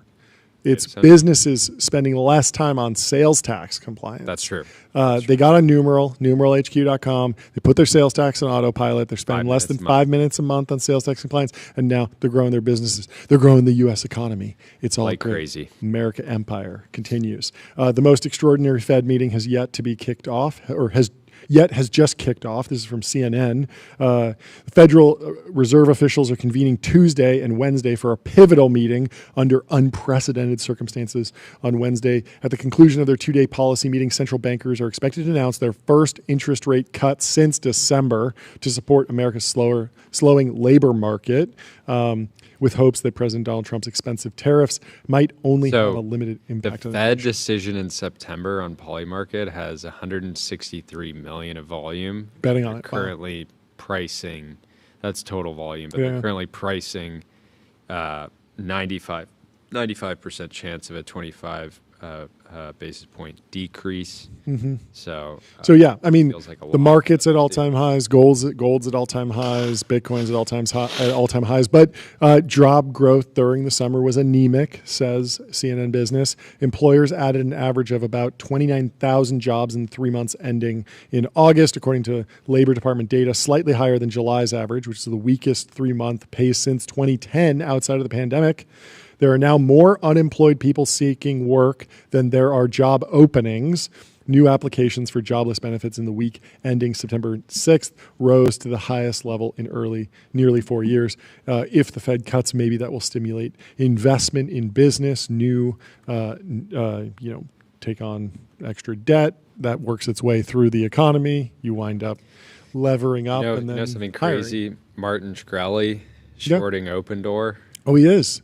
Is this happening? Going into a rate cut is crazy. That is bold. He said, I shorted Open today at $9.36. This is the first trade I've made in the stock. I will be doing diligence calls with former employees, customers, competitors, and hopefully management too. I will send invites to the calls or anonymous transcripts as appropriate. So he is becoming a provocateur. Yeah, I mean, he's taking up the mantle of so many short sellers before him. Won't be making a lot of friends, but good luck to him. We already covered TikTok. You put this post in here. In Brazil, an Australian pilot, Timothy James Clark, why I break put this in down. here, John? Yes, why did you put this in here?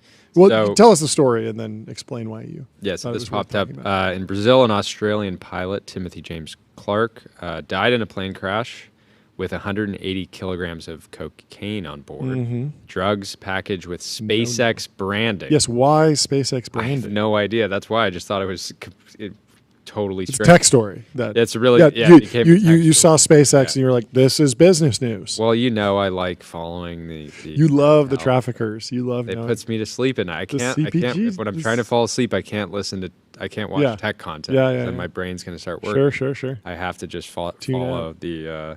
So the drugs were packaged with SpaceX branding. They were recovered from the wreckage of a Sling aircraft. I just need to know the mindset of somebody who's like packaging, making drugs look like they're SpaceX branding, thinking, okay, if the authorities find this, they're just going to be like, oh, this is something from SpaceX. I don't need to dig in here at all. Yeah, what were they thinking? This doesn't look sketchy at all. This is blatant trademark infringement. You did not license this logo. I wag my finger on this. I do not like this. And a very odd photo of the culprit, the Australian pilot Timothy James Clark. He has a very odd photo with some scantily clad women, but dark story. Hope they prevent future drug trafficking, since we do not endorse anything of the sort on this show. We do endorse any members of our audience trying to give tips on Nicolas Maduro. Yes. On that reward that we gotta about. Stop the narco trafficking. We also got to get on Fin.ai, the number one AI agent for customer service, number one in performance benchmarks, number one in competitive bake-offs, number one ranking on G2. We also endorse Chess, which was on the OpenAI board earlier. Joe Lee has a story here. My friend was a chess grandmaster at 14. By 15, government officials invited him to dinners, and he was giving talks to thousands. Every other type of nerd has gotten their pop culture recognition, except researchers. We're lucky to live in an era where the weird nerd is celebrated. Chess GMs post their moves on Instagram, and it's cool, not weird. Tech founders are household names. YouTubers get invited to the Met Gala. Poker players have TV shows. Gamers have become Twitch millionaires. Researchers get maybe 2 celebrity moments, winning their state fair at 10 and a Nobel at 70. Unless you're Demis. Demis got a Nobel, what? How old is Demis? He's not 70. Beyond that, the people working on the world's most important problems are invisible to everyone outside 49. Their niche. Demis, the founder of DeepMind and the Nobel Prize winner, is 49 years old. Wow. What a run. He's got another 50 years in front of him just researching easy. Hopefully he's on Xi's timeline, 150. 150. He could be 20 years out from a midlife crisis. He could be at 75. Does that mean, how old is Xi Jinping?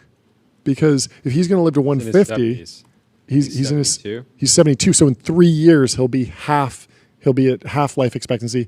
We should expect to see him picking up some sports cars, maybe, crashing out as a going through a midlife crisis at 75. If he's going to live to 150, maybe he decides I don't want to be in the party anymore. Yeah. I want to do something else. I want to just be an entertainer or something. Maybe I want to be a musician. Maybe he turns into a DJ. Or he wants to create a social network like Trump. Maybe. Beyond that, the people working on the most important problems are invisible to everyone outside their niche. Researchers are the final boss of nerd culture that we haven't figured out how to celebrate. Time to change that. Tyler, what's your job? What is here? he talking about? Joe Lee. Oh, yes, we are celebrating. We have figured out how to. We celebrated so hard. We had researchers emailing us saying, "Please take me off the menace list. I don't want the attention." Yes, it's which true. We obliged. And the traded cards. We need to continue to celebrate the final bosses of nerd culture, the researchers. I think they are being celebrated, and I feel like in SF, if you see, Ilya walking around. Oh yeah. You're taking paparazzi photos of him. People go to the OpenAI that cafe that Johnny and Sam were at. Yeah. They're like, oh, I'm at the OpenAI cafe. Give us an update on hype.tbpn.com.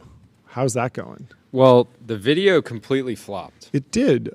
Maybe the Vibreel meta is off. Maybe something is tricky. It's very hard to draw attention to a URL in general. But if you're interested in participating in our little questionnaire, where are we in the AI hype cycle, you can go to hype.tbpn.com. And we have the full Gartner hype cycle there.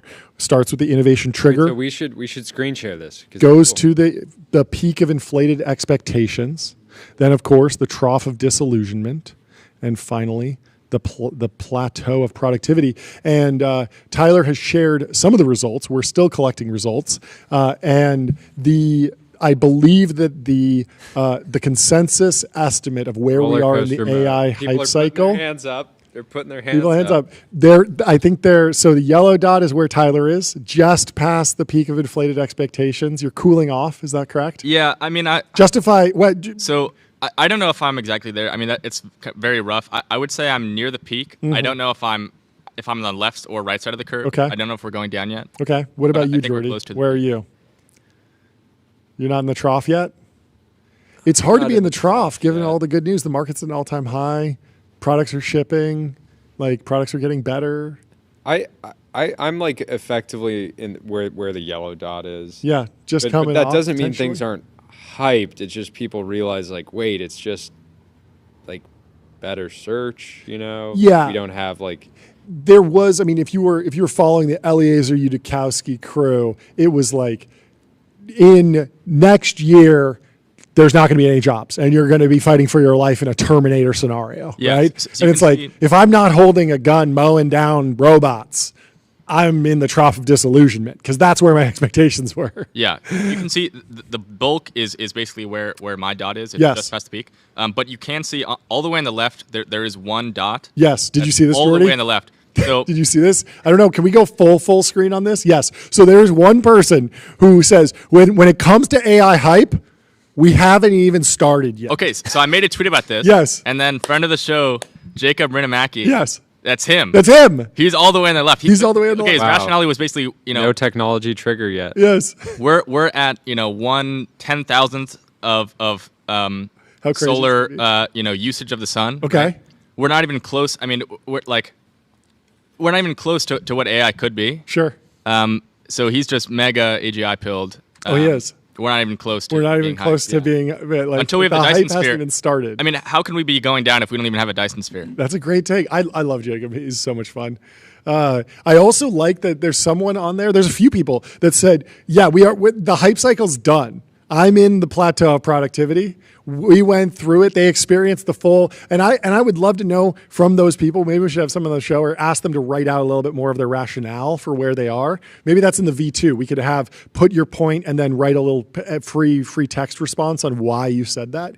Because for that person, what is their hype cycle? Like, obviously, is the innovation trigger GPT-1? Is it GPT-3? Is it ChatGPT? Like the default assumption is probably innovation triggers ChatGPT, then peak of it inflated expectations. No. Transformer architecture. Yeah, maybe you go back further. It's neural nets. It's sure, something like that. Sure. I think, like GPTs are probably a little bit higher on the curve. Yeah, so maybe the trough of disillusionment was like year 5 of OpenAI as a nonprofit, and you're like, yeah, like they did okay against Dota, but they haven't really created anything. I was so excited about this. My expectations were inflated a year or two ago, and now I'm really disappointed. But now ChatGPT comes out, slope of enlightenment, plateau of productivity is, hey, we're building in Codex, we got Claude Code, we got different products coming together. We're actually delivering value. Then they're in the plateau of productivity. I don't know. Yeah, I think in that scenario, it's like early less wrong posts. Those were the peak of inflated expectation. That you makes go down sense. And then you see actual people Okay. billing. Well, we'll have to ask the folks who responded. And if you want to play along, go to hype.tbpn.com and vote for where you are in the AI hype cycle. One thing that's underhyped, customer relationship magic from Adio. Adio is the AI native CRM that builds, scales, and grows your company to the next level. You can get started for free. And we have our first guest of the show coming in to the TBPN Ultradome from the Restream waiting room. Whoa! Hey, look at this. How you doing? Let's go. Isha. We're hitting the gong for all you guys. We're hitting the gong. What's the news, folks? What's the news? I'll bring the hardcore team out. We launched Rocks to GA. Fantastic. We crossed 25 million Rocks revenue agents running in the Global 2000. It's real. There's real ROI, and we're coming. So we're ready for business, and we're ready to go. Amazing. Fantastic. What else? Yeah. What else? Give us the update since the last time you were on. We came on February. We said we'll come back and launch. We've landed. Obviously, we still have RAM, Cognition, and some of the biggest AI companies, but we've landed the #1 for kind of Global 2000 in banking, construction, also Saudi Aramco. We built a sales team, which is amazing. They're now kind of going head to head with some of the big incumbents. Wait, so how are you positioning the product? Shouldn't you be dog fooding? Why do you have salespeople?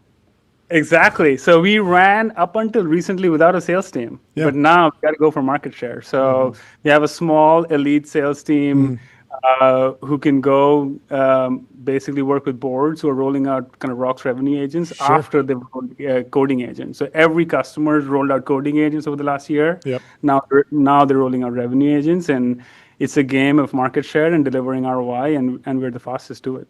Yeah. What's the competitive dynamic like? I don't know a bunch of other companies in your guys' kind of like category broadly. Meanwhile, because of how quickly coding agents have got to market, I know I can name a bunch. The big question is like seat-based versus consumption-based. This is the debate that a lot of people are having on the timeline these days, the SaaS apocalypse or something. How are you thinking about pricing as a durable advantage against incumbents? Absolutely. So our incumbents are obviously Salesforce. I saw the Carp episode. We're Team Carp here. We focus on time to value, like we deliver ROI in 90 days instead of 9 months. We focus on pay for agent actions. So the agents do work and customers only pay when the agents do work. It's not seat-based pricing. Yeah. And the last is we do the Palantir style full service forward deployed model, right? So you don't need consultants or professional services firms to implement the software. We do the whole lot. So competitive dynamics is boards want ROI in a quarter or two so that they can change their hiring plans for next year. And we're just trying to basically pedal downhill and deliver kind of ROI fast. And it's only possible because of the team. Like we can outship the market and have built product that works. And now is the time. So how big's the team today? I was about to ask. Yeah, so kind of obviously competing with a multi-thousand employee organization. So core applied AI is about 25 and kind of field plus sales is about 10 more, so about 35 people. Wow, that's a crazy balance. I like that. That's great. Yeah, we try to keep engineering as much as possible. Yeah, and then what's the feedback cycle like from the sales folks that you have that are actually using the product? I feel like, are you hiring folks from product management into sales roles or vice versa? Or are there some product management skills that are uniquely useful? It's a great question. And one of our sales leaders is actually our pseudo PM. So we have no PMs, no product managers, no project managers. We have engineers who ship, and then we have salespeople who ship revenue. So the feedback cycle is once we land customers, we are pretty much embedded with these customers. We have field engineers or forward deployed engineers. They feed it back to all engineers, and our engineers, everybody here, they're all founders. They're customer facing. And they take all that signal, and we try to ship in days. So we ship multiple times a day. We have major release every week, and that's kind of been the flywheel. What does the typical forward deployed engineer process look like for your guys' product? I imagine it's not quite as complex as some of the build outs that Palantir is doing for different companies. So is it down to like you need to land an engineer at a company or a small team for a couple weeks, a week, a few days? What does that actually look like? Absolutely. So we try to do ROI in 90 days, but the first 3 weeks is essentially set up. So we don't do any core engineering out in the field. So that's all done in San Francisco. Yeah. What our forward deployed engineers do is deeply understand the domain. So the number one Global 2000 in the construction vertical is different than healthcare, is different than kind of the military. So we try to really understand the domain. How do they do customer acquisition and success? Encode that into our agents. And then we actually build training content to reskill the whole org, right? So our core mission, if you remember, is to build agents that makes the best better and then reskill the rest to give them a path to be kind of AI native. So that's kind of what our field is doing. So supercharging and then reskilling. Well, I feel like the opportunity cost of having everyone on your team stand behind you for this interview is insane. We're going to hit the gong and let you get back to the important work that you do. But thank you so much for coming on TBPN today. Thanks for having us on. And keep crushing. We're all huge fans. Thank you. Congrats on all the progress, guys. Super impressive. To you soon. Cheers. Bye. Let's go to this post on the timeline from Jerry Howell, quoting the Internet Hippo. This screenshot looks aged. Have you seen this screenshot? It looks like it's been screenshotted multiple times. It has like lore to it. It's vintage. The Internet Hippo says, I stepped away from my computer for a moment. When I returned, it was building something. I did not ask it to do this. We're not ready for what's coming. Tyler, do you have any idea what this image is in reference to? I don't know. You've never seen that? Wow, Jordy, do you know what that's? It's a screensaver, right? Do you know like from what machine or what era? Not a Mac. No. I believe it's like a Windows 95 screensaver, maybe Windows. I just remember this like from like computer lab. ME. You remember school would have class. For sure. Imagine. For sure. That was one of the coolest. Underrated to just think that. Oh yeah. That there used to be a class called. For us, it was computer lab. Yeah. No, you learn how to type on the computer. You get your words per minute up. Anyway, how did you sleep last night? I put up the best rough. night You got me time. beat. I got like a 54. It was a rough night. But if you want to get Proof 8 of sleep, work. whoa, 99. Let's go. Play some sound effects for yourself. Go to 8sleep.com. Get a Pod 5, 5-year warranty, 30-night risk-free trial, free returns, free shipping. We also know what I did yesterday? Yes. I reduced my caffeine intake by about 120 milligrams. Okay, that's good. I think that might have done something. Dialing it back. That's good. Well, we have Tony from Ingest joining the stream. He's in the Restream waiting room. We'll bring him in. Welcome to the stream. How you doing? Hey, thank you so much for having me. How's it going? It's going great. Kick us off with just a brief introduction on yourself and then give us the news. Cool, yeah. I'm Tony, one of the founders and CEO of Ingest.com. I'm here just to talk about our Series A with Altimeter. We closed the 21 mil round with them. Thanks. Yeah, they're great people. Jamin's a really, really smart guy. Yeah. And we also had the follow-on and the continued investment from Andreessen, Notable, and the fall, which is great. So, fun times, Love it. Jordy, you want to hit that Let's gong? talk about, I'll wait till the end. Okay, we'll hit the gong at the Let's end. talk about what the company does. Yeah. What are you guys up to? Yeah. So we're an async execution platform, dribble execution. We allow you to build workflows as step functions, make it really, really easy so that you abstract all of the infrastructure. Essentially, write a couple different things like step run. We make sure they execute durably. You can write any code in those step functions, and a lot of people use this for AI and AI agents because turns out that that's a really big thing, as you've heard all the time. Yeah, how did you pick the level of abstraction that you're operating at? There's so many other, like there's companies that they just do the inference, or they just do fine tuning, or they go an even higher level and they sell a complete SaaS solution with an agent wrapped in it. You're in this kind of in between zone. How'd you land there? Do you see yourself moving up or down the stack? It feels like such a flexible time right now in the market. Yeah, super flexible. Maybe I'll talk about the origin stories and then I'll talk about be great. So I used to run engineering for a healthcare company, and healthcare is like, dude, healthcare is so hard. I would not recommend it. Really nice to help people, but the engineering is crazy. Yeah. Super workflow driven. And it would take months to build out what should take days. When a patient does this, if they don't do something in a certain amount of time, X, Y, and Z. And so those are workflows. So we initially built the SDK to make it really easy for your product engineer that might be full stack to build these workflows without mucking around with infrastructure. So you don't want to have to create workers, you don't want to have to create queues, you don't want to terraform new things on Kafka. You just want to write some code, deploy it in your existing code base, and have it work basically in a minute. And that level of abstraction is really key, because I think if everyone has access to the same models, and if everyone has access to the same sort of compute, what really matters now is how fast you can iterate on your product, how fast you can actually build the experiences on top of those models.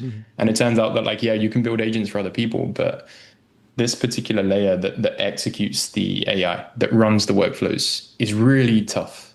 And you have to have it done right in order to iterate fast. And so it's sort of this interesting sort of layer on top of the infrastructure that allows people to build and execute. So that was kind of always the plan. Yeah. So I think one of the things that we talked about is, just infrastructureless infrastructure so that you can just write code, deploy it, and have it work, which is sort of a modern version of what Terraform should be. Yeah.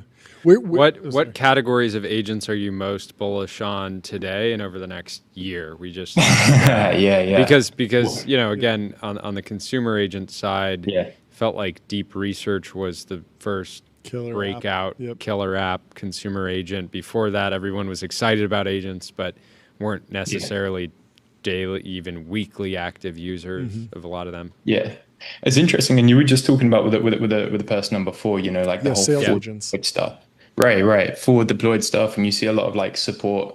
I think for the day-to-day things that everyone uses internally, it's kind of the stuff that you're probably using day-to-day. Claude, Codex, that sort of stuff is killer.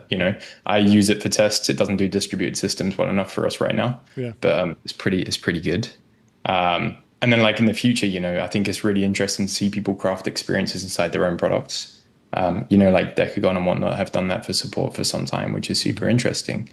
And I'm really, really curious where we go with context engineering and how people can build their own custom agents, which are essentially workflows. So I'm like day to day, for sure, the average ones that people are using, but you take Nano Banana, you throw that in a workflow and you have this really sick agent experience on top of that. It's like, it's pretty good. The world is changing pretty fast. And it feels like everything will end up becoming this, which is craziness.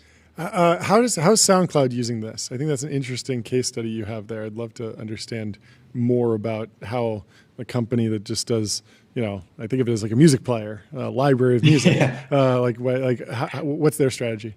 Yeah. So music is tough. It turns out that every industry has a lot of depth that you wouldn't realize when you go into it. Everything from like making sure that there's no piracy, making sure that there's no terrorism, making sure that if people want to produce their albums and send it out to Spotify, iTunes, that entire music distribution is also kind of insane. Yeah. It requires a lot of workflows too. So there's a lot of stuff that you have to do to operationalize music, either distribution, production, content. And essentially, they were trying to hack together this for 9 months. Their CTO at the time found us somehow. And he had a lot of stuff up and running within a week. That's amazing. And their time to production was like insane, from like 9 months to 1 week. They ended up pushing us out to production relatively quickly within like the first few months. And I think they were live in maybe like the first 6 weeks.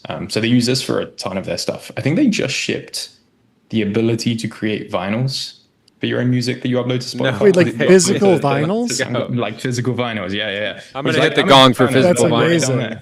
Yeah. I want some. Great hit, Jordy. We've been looking to make vinyl. We want to press the show onto vinyl, of course. We've had people reach out and complain that they want to listen to the show every day, but they only listen to audio. They've listened to the whole catalog, but they want to listen at the highest possible fidelity. Do you remember there was that Stripe thing? They made that physical magazine back in the day. I don't know if you actually like with paper. Yeah, it was like physical magazines. This was from Stripe, the payments company. Wow, I know. I somehow missed this. I know Stripe Press. I know the books. Maxis. They are print maxis. I got to get a copy of that. That probably trades at a premium. Probably in the museum. It should be in the Business Hall of Fame, the Business Museum. That's fantastic. Well, we don't want to keep you too much longer. Thank you so much for hopping on the stream. Congrats on the round. We'll see you at the B. Say hello to all the folks at Altimeter. We'll talk to you soon. Cheers. Bye. Take care. Bye. Let me tell you about adquick.com. Out-of-home advertising made easy and measurable. Say goodbye to the headaches of out-of-home advertising. Only AdQuick combines technology, out-of-home expertise, and data to enable efficient, seamless ad buying across the globe. Emmett Shear has a post. The way that ChatGPT and Claude, etc., are all trying to be the portal for the entire internet reminds me a good deal of the first internet boom in Yahoo. I think the ultimate winners will wind up specialized just like last time. Shopping, entertainment, search. So he's thinking Amazon, Netflix, Google, and we'll have similar breakouts. It's interesting. I don't know that I completely like. And this comment kind of puts him in the truth zone. Yeah. To be fair, Google, Dwayne says, Dwayne says, to be fair, Google did become the portal for the entire internet. Yahoo tried, but Google executed better. ChatGPT has already won for the moment. But whether they're the next Google or Yahoo of AI remains to be seen. They're doing a lot of things right. Yeah. I wonder how much consumer AI or like Emmett fires back to close it out. Google's not a Yahoo style portal. They're still way behind on shopping versus specialists, for example. They are search first and foremost, and then also have extended into portfolio of adjacencies. It's not one interface to everything, though. Yeah. I don't know. I do wonder how the consumer AI apps will fragment. We're obviously going to talk to the Meta folks about personalized superintelligence, and we saw this chart that went up just recently about how people actually use ChatGPT, and there are some pretty clear buckets. Like there are different people using different modes of ChatGPT, from practical guidance, tutoring, teaching, seeking information was 21% of searches, writing was 28%, multimedia, creating an image, that was 6%. And so you could imagine some of those getting peeled off and kind of becoming their own apps that are highly specialized. I tend to believe in aggregation and like Ben Thompson has this point about Google. There was a moment when everyone was saying Google's cooked because of vertical search. So there's going to be Yelp for restaurants, the Google of restaurants. They will do it better than Google can. Yeah. There will be travel sites. There will be mapping sites. There will be different sites for searching specific things that people will remember to go to. And Google really did change their entire model. They adapted, they improvised, they overcame. Yeah. And well, Google I think was the not question ultimately here, damaged by vertical search. The question, I mean, you have to kind of ask yourself how bullish you are on agents, right? Because historically you would search something in Google and then you'd go to a standalone, maybe you'd go to a website or an application. Yeah. Yet there's a lot of websites and applications that I only maybe use once in my life, once a year. Do I actually want it? Oftentimes I'd prefer to have an agent, for example, like book me a hotel, right? These sort of classic examples. And so I think the paradigm is shifting. But without further ado, we have Tomer, our next guest, Gusto, coming in from the Restream waiting room. Welcome, Tomer. How you doing? Hey, man. How you doing, guys? Thanks We're so great. For having me. Thanks so much Great for to hopping see on. you. I'm such a huge fan because I went through YC in 2012. I believe you were in the 2013 batch, correct? We were in winter 2012. Yeah. Oh, winter. So is that? I think winter at that point was after summer, or maybe just before. It's usually Yeah, it after was summer. It is. It was March. Yeah, it usually does come after summer. Now that I think about it. But I remember that I was running. The first the first payroll we ran for our YC company was just literally a $5,000 wire, like from one account to the next. And we were like, everyone needs to figure out what to do with the taxes. And then we got on Gusto, which was then, I believe, Zen Payroll, right? That's right. And it solved a ton of stuff, and it was an amazing experience. And Jordy and I have been using Gusto for a long time since. Ever since. Big launch today. Yeah, take us through it. Thank you. Yeah. Well, very, very excited to be here. I'm also a big fan of yours. In fact, no way. There we go. Oh, there we go. Thank you. That's fantastic. And sorry, I need to stop you for a second before we get into launch. Where are you? The office behind you is teeming. Is this just your HQ? This is the same place that Josh was calling in from. It's remarkable. Yeah. Hey, thanks. Yeah, we're in Pier 70 in San Francisco. Okay. We actually have our office here. Right next to the YC. Yeah. Right in front of YC, exactly. Amazing. And today, actually, we have this showcase conference. We're doing it for the first time live, and it's really, really cool because you have hundreds of small businesses here, accountants who are all coming in, and we're unveiling a bunch of new products to them.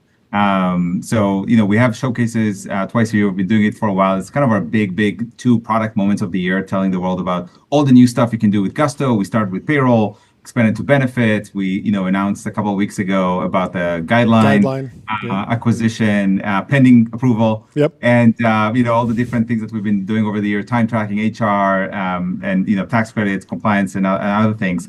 But yeah, today we're launching a bunch of really, really important functionality around cash flow. Mm-hmm. So, when I speak with small businesses, often what I hear is that in the context of Gusto, is that the hardest thing where they get frustrated the most and feel like most anxious and kind of unhappy is when they can't make payroll for their employees. Mm-hmm. They don't have enough money in their bank account, right? Mm-hmm. And when you dig into it and learn why and what's going on exactly, it's not that they don't make enough money as a business. The business is growing. They're doing really well. They're doing better than ever. So how can that be, right? And it's all about cash flow. It's all about this tricky thing of like, when does money come in and when money goes out? So often, think about it, like I talk with a customer who's like they do like equipment for, different, conferences and things like that, right? Like, lighting and AV equipment and stuff like that. So guess what? They need to buy the equipment and buy the stuff before the event, and they get paid 30 to 60 days after the event, right? Yeah. So you have all this money going out, you have payroll going out, all these expenses going out, and you didn't get paid yet. Yep. And this is like not a random like one-off story. Like this happens all the freaking time for small businesses. And that's true like for consultants that work before get paid and many other type of businesses. So that's what this showcase is about. I'm really happy to share more about the features, functionalities. No, we're one of the few shows on earth that actually want to understand. I'm super interested. I have because we've run businesses our whole life. Yeah. I've been in that position, early on with my first business, where it's just like, totally. It's like every 2 weeks. It's like drain on the account. Public companies, they got the quarterly reporting. Maybe it's going to switch to every 6 months soon. But with a small business, it's like every couple of weeks, it's like that. Yeah, crazy. So I mean, where I want to start is this sounds like you're going to be lending money or bridging on a short-term basis with small businesses who are on the platform. Where does the money come from? I feel like when we usually hear about a fintech company or business-to-business company starting to offer some sort of credit-like product, we usually hear, they have a facility on the other side. They raised money for this. They're not maybe funding it off their balance sheet. Like, structurally, how does the money flow to the actual customer? Yeah, exactly. That's a really, really great question. So listen, there's a few kind of products here that come together in order to get people to have better cash flow, so they're not late for their payroll. Yeah. One is just like a set of functionalities about making faster payroll. Oh, so sure. Payroll, if you remember, often people need to run, like the historical standard is 4 days. Yeah. So you run payroll on Tuesday for people to get paid on Friday. Well, that's 4 days of cash that could be in your bank account, and that makes a really big difference because payroll is often the biggest expense that customers, that small businesses have. Yeah. So we are launching next day payroll. We're launching same day payroll, and we're also launching instant payroll. So these are 3 new products, all about making sure you have enough money in your bank account at the last moment. So that's how do you actually do that? Because payroll companies forever have probably loved to say, like, people ask, can you make it instant? And they say, it's not possible. Yeah, we've heard like, it's the ACH system, it's the government regulation. What's the unlock? Exactly. Okay, so for these set of products, it's all about actually our relationship with the bank. So, Sure. The nice thing about being, on one side, we're a tech company, we're still a startup, we look at ourselves as a startup. Mm-hmm. But on the other side, we've been around for 12, 13 years now. Over 400,000 small businesses use Gusto every day. I knew you'd do that. I love it. I love it. I want a gong too today. Oh, yeah. Tell me when the gong is coming. Over 400,000 small businesses use our product every day, and with that scale, we now have the ability to work with each individual bank and kind of create partnerships. So in the end of the day, we're actually not taking credit risk on it, and it just uses the kind of some of the newer rails that banks have. Sure. I can't go into all the specifics, Sure. but this is not like us. But we didn't need to raise any money for this. But it's a technological solution, which is exactly what you want. You don't want just like, oh wow, now we have this great massive liability that's growing on the balance sheet forever. No, that's not happening. Now I have to worry about there is one thing though. Yeah. There is one thing though, which is Payroll Bridge. So Payroll Bridge is a different product, and that's not about making payroll faster, but that's like, even if you still don't have the money in your bank account, even on payday, and you still need somebody to finance that payroll, we can come in and help. Or maybe even just a piece of it, because it's totally possible that I have $100,000 in payroll going out, but I'm just 10K short, and I don't want to hold up everyone, and so I could maybe take a smaller amount. Exactly. Yeah. So that happens more often than you would think. Again, it's that kind of cash coming in, cash going out. So we partnered with a company called Paraffin as an embedded partner who's helping us with the loans here. So what happens here is, again, as a customer, you come in to run payroll. Let's say it's a Friday, you need to pay instant payroll on Friday. And then, oh gosh, I'm missing 10K, I'm missing $20,000, $50,000, whatever that is. With our partnership with Paraffin, we take a look at all of your history and we figure out like, hey, can we help you kind of basically make that payroll on us? And then you're going to pay us back later on. So that's kind of that piece. And I think, honestly, it's the biggest pain point in the world of payroll. It's funny, like we've been doing it for 12 years. You would think like, oh, you've already innovated in everything around payroll. There's nothing else coming in. That's not true. Even 12 years later, there's more SaaS is forever. Kind of basic payroll stuff. We're also doing it on the international payments, by the way. That's another fast payroll, faster international contract for payments using stablecoin as again now technology that is available now, was not available when we started. What percentage of the businesses on Gusto do you think are like? I'm sure you looked at the data, right? Yeah, was this a big COVID there would have been boom? opportunities to launch this feature. You could have launched this a while ago. I'm sure you guys wanted to wait until there was regulatory clarity on stablecoins, but Was this something that customers were asking for? Because it's one of those things that it's helpful. I mean, it's helpful to both sides. Like the freelancer benefits because like they're like, okay, when the person hit pay, I got paid. I don't have to wait for, it ends up being more than 4 days. It can be longer than that. And the companies too, historically would just be using these like, random, either like dedicated international payroll platforms or, special freelancer payments platforms, things like that. Yeah, so totally. I think, the past couple of years, again, there's new technology. So we can use now, and that's both on the banking side domestically as well as on the stablecoin side. That's why we're able to do it today. It takes time until we work with these partners, and often we're the biggest kind of partner they work with. And the reason is, you may have a bunch of startups, technology, fintech companies that are using stablecoin payments or using, instant payments through banks, but they usually have small amounts.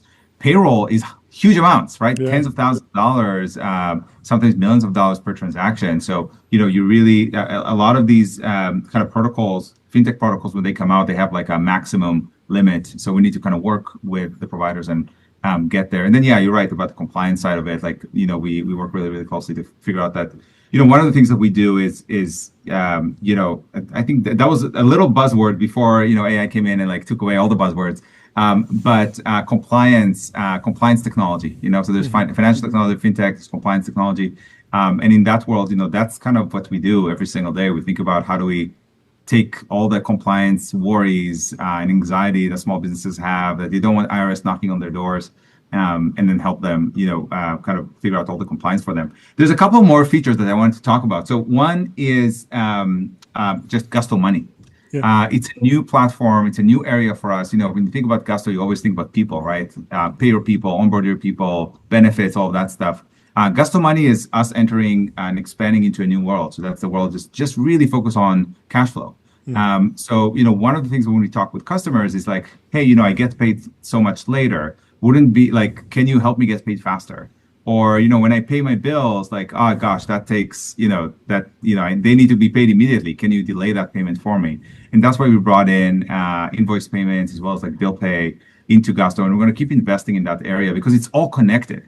Payroll is your largest expenses, but you have a bunch of other expenses in the business. So if you bring it all together to one platform, I think that we can really, really help people with that big anxiety around not having enough money to run payroll and kind of to run their business. Does that change? Are a lot of these different products feel like they might have different underlying economics? Do you think that they're like the structure of the economic model of Gusto is going to change over the next few years, or is this sort of like purely additive? Like, how are you going to think about actually underwriting like the core business? I don't know what your plans are for the future, but it does feel like some of these are exchange fees or interest rate based, right, or volume based. Others might be seat based. There's a variety of different financial models or economic models. Is any of that changing like the overall structure of where you think the business will be driving value in a few years? Yeah, that's a great question. I think for us, I would say number one, we're really, really focusing on understanding what are the biggest pain points for small businesses and figure out how we can help them. Yeah. Now, sometimes it means, business models for different products are different, and we're okay with that. Yeah. However, if you still zoom out at Gusto and you look at Gusto as a product and where we're going, by far, like really our majority of what we do is, in terms of business model, is software. Software as a service. You pay per employee, you pay for services, very high margins. This is not like a fintech sort of play. And as you notice, we're using a lot of partners on the embedded side when we do things that are those type of kind of fintech businesses. Yeah. And we really obsess and focus on the user experience to make sure that for the customer, they don't feel like they're being moved from one system to another. It's all behind the scenes. It's all API. So for you, it's just one service. It's Gusto. But that's kind of the core of what we do. We're really, really focused and are really strong on the user experience side for small businesses. That's great. What's the most exciting thing in tech to you outside of payroll? In technology at all? Let's see. I know. And it's okay to say that your eyes never stray and that it's payroll the compliance. Compliance. Payroll compliance. I love compliance. Listen, I love compliance every single day. That's what I'm living and breathing. And but jokes aside, like the truth is that when you talk with customers, this is not a cerebral sort of like analytical kind of question and like world for them. Like for them, it's missing Friday night with their kids because of this sort of stuff, right? For them, it's like the pain of the embarrassment of like needing to call every single employee and tell them they can't make payroll on time, and then on the employee on the other side, sometimes needing to manage all of that, what that means to your family. So for me, it's I love technology. I live and breathe technology every day. I love your show. That always keeps me up to date to what's going on in the world of tech. But I think the biggest connection for me and the thing that gets me going is that customer pain point and see what software can do to help them. Yeah. That's great. Fantastic. Amazing. Well, hey, I want you guys to come in here next time, though. By the way, we have the showcase. Yeah. Here, it'll be really cool. In 6 months, when we do the next one, it'll be cool to have like a live performance here from Gusto. How many people are there? How many people are there? Let's ring the gong for the total attendees. How many? I think there's around hundreds of small businesses. All right, we got That's the a gong. lot of small businesses to show up to a payroll Amazing. conference. You love it. Great to see you. Congratulations. Thanks so much for hopping on the show. We'll talk to you soon, Thanks, guys. Tyler. Have a good one. Okay, bye. Great to see you. Bye. And let's No one loves software for small businesses more than me. I don't think so. I don't think so. Don't go. Daniel Tenrero says the core political divide today is pickleball Americans versus letterboxed Americans. I'm in neither camp. I don't really participate in either, but I would put myself in the letterboxed American camp. Tyler over there is a pickleball American, right? I guess, but I'm also I would say I'm more of like a cinephile than a pickleball player. Okay, but I've never used Letterboxd. You've never used Letterboxd? It's just like it's like Goodreads for movies. Yeah, it's Goodreads for movies. Okay. I feel like there's an underrated that Tiny snapped this up. Oh, Tiny owns it? They bought a 60% stake. Whoa, I had no idea. That's fascinating. Well, the Antichrist lecture is in full swing up in San Francisco.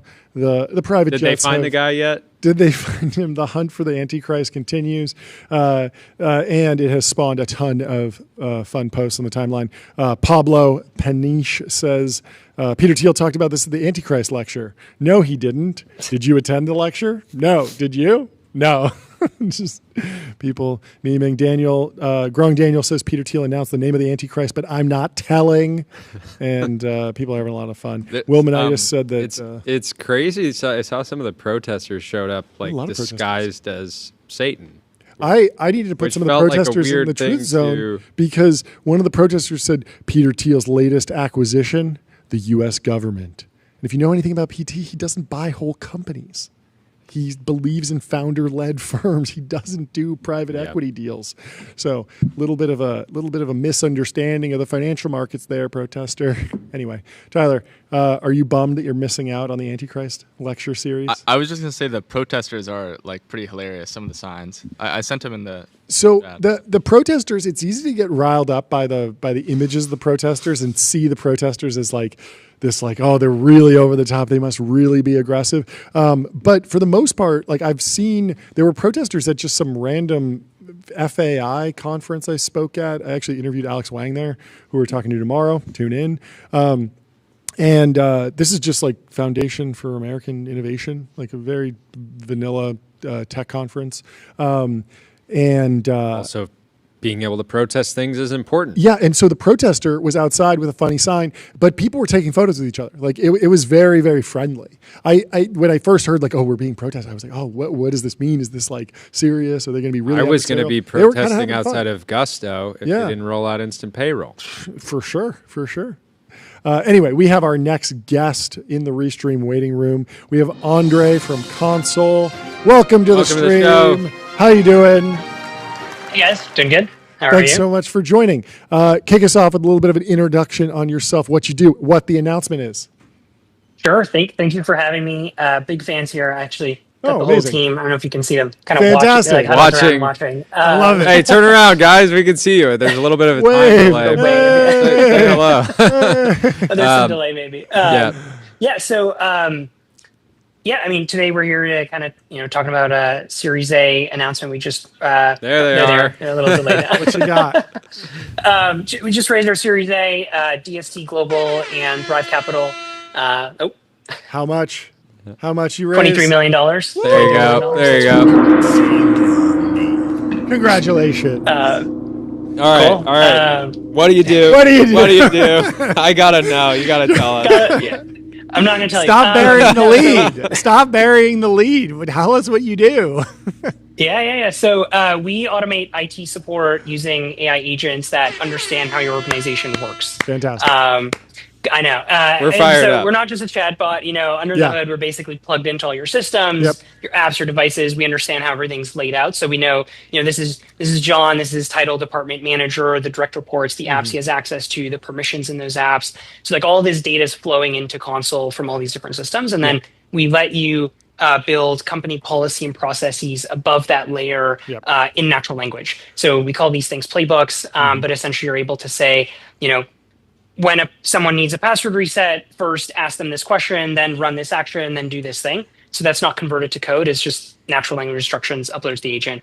Just handles that directly in Slack. How modern is the Wheelhouse customer for you? Because when I started my first company in 2012, we were late enough in the rollout of SaaS that we had no on-premise servers whatsoever. We had no local network. We just had, Google Cloud apps and Gmail accounts. And so everything was managed in various dashboards. And it was an immense hassle to deprovision and provision. But there is a whole other world of companies that have much more complex IT policies. Where are you seeing the most value? What does the Wheelhouse customer look like?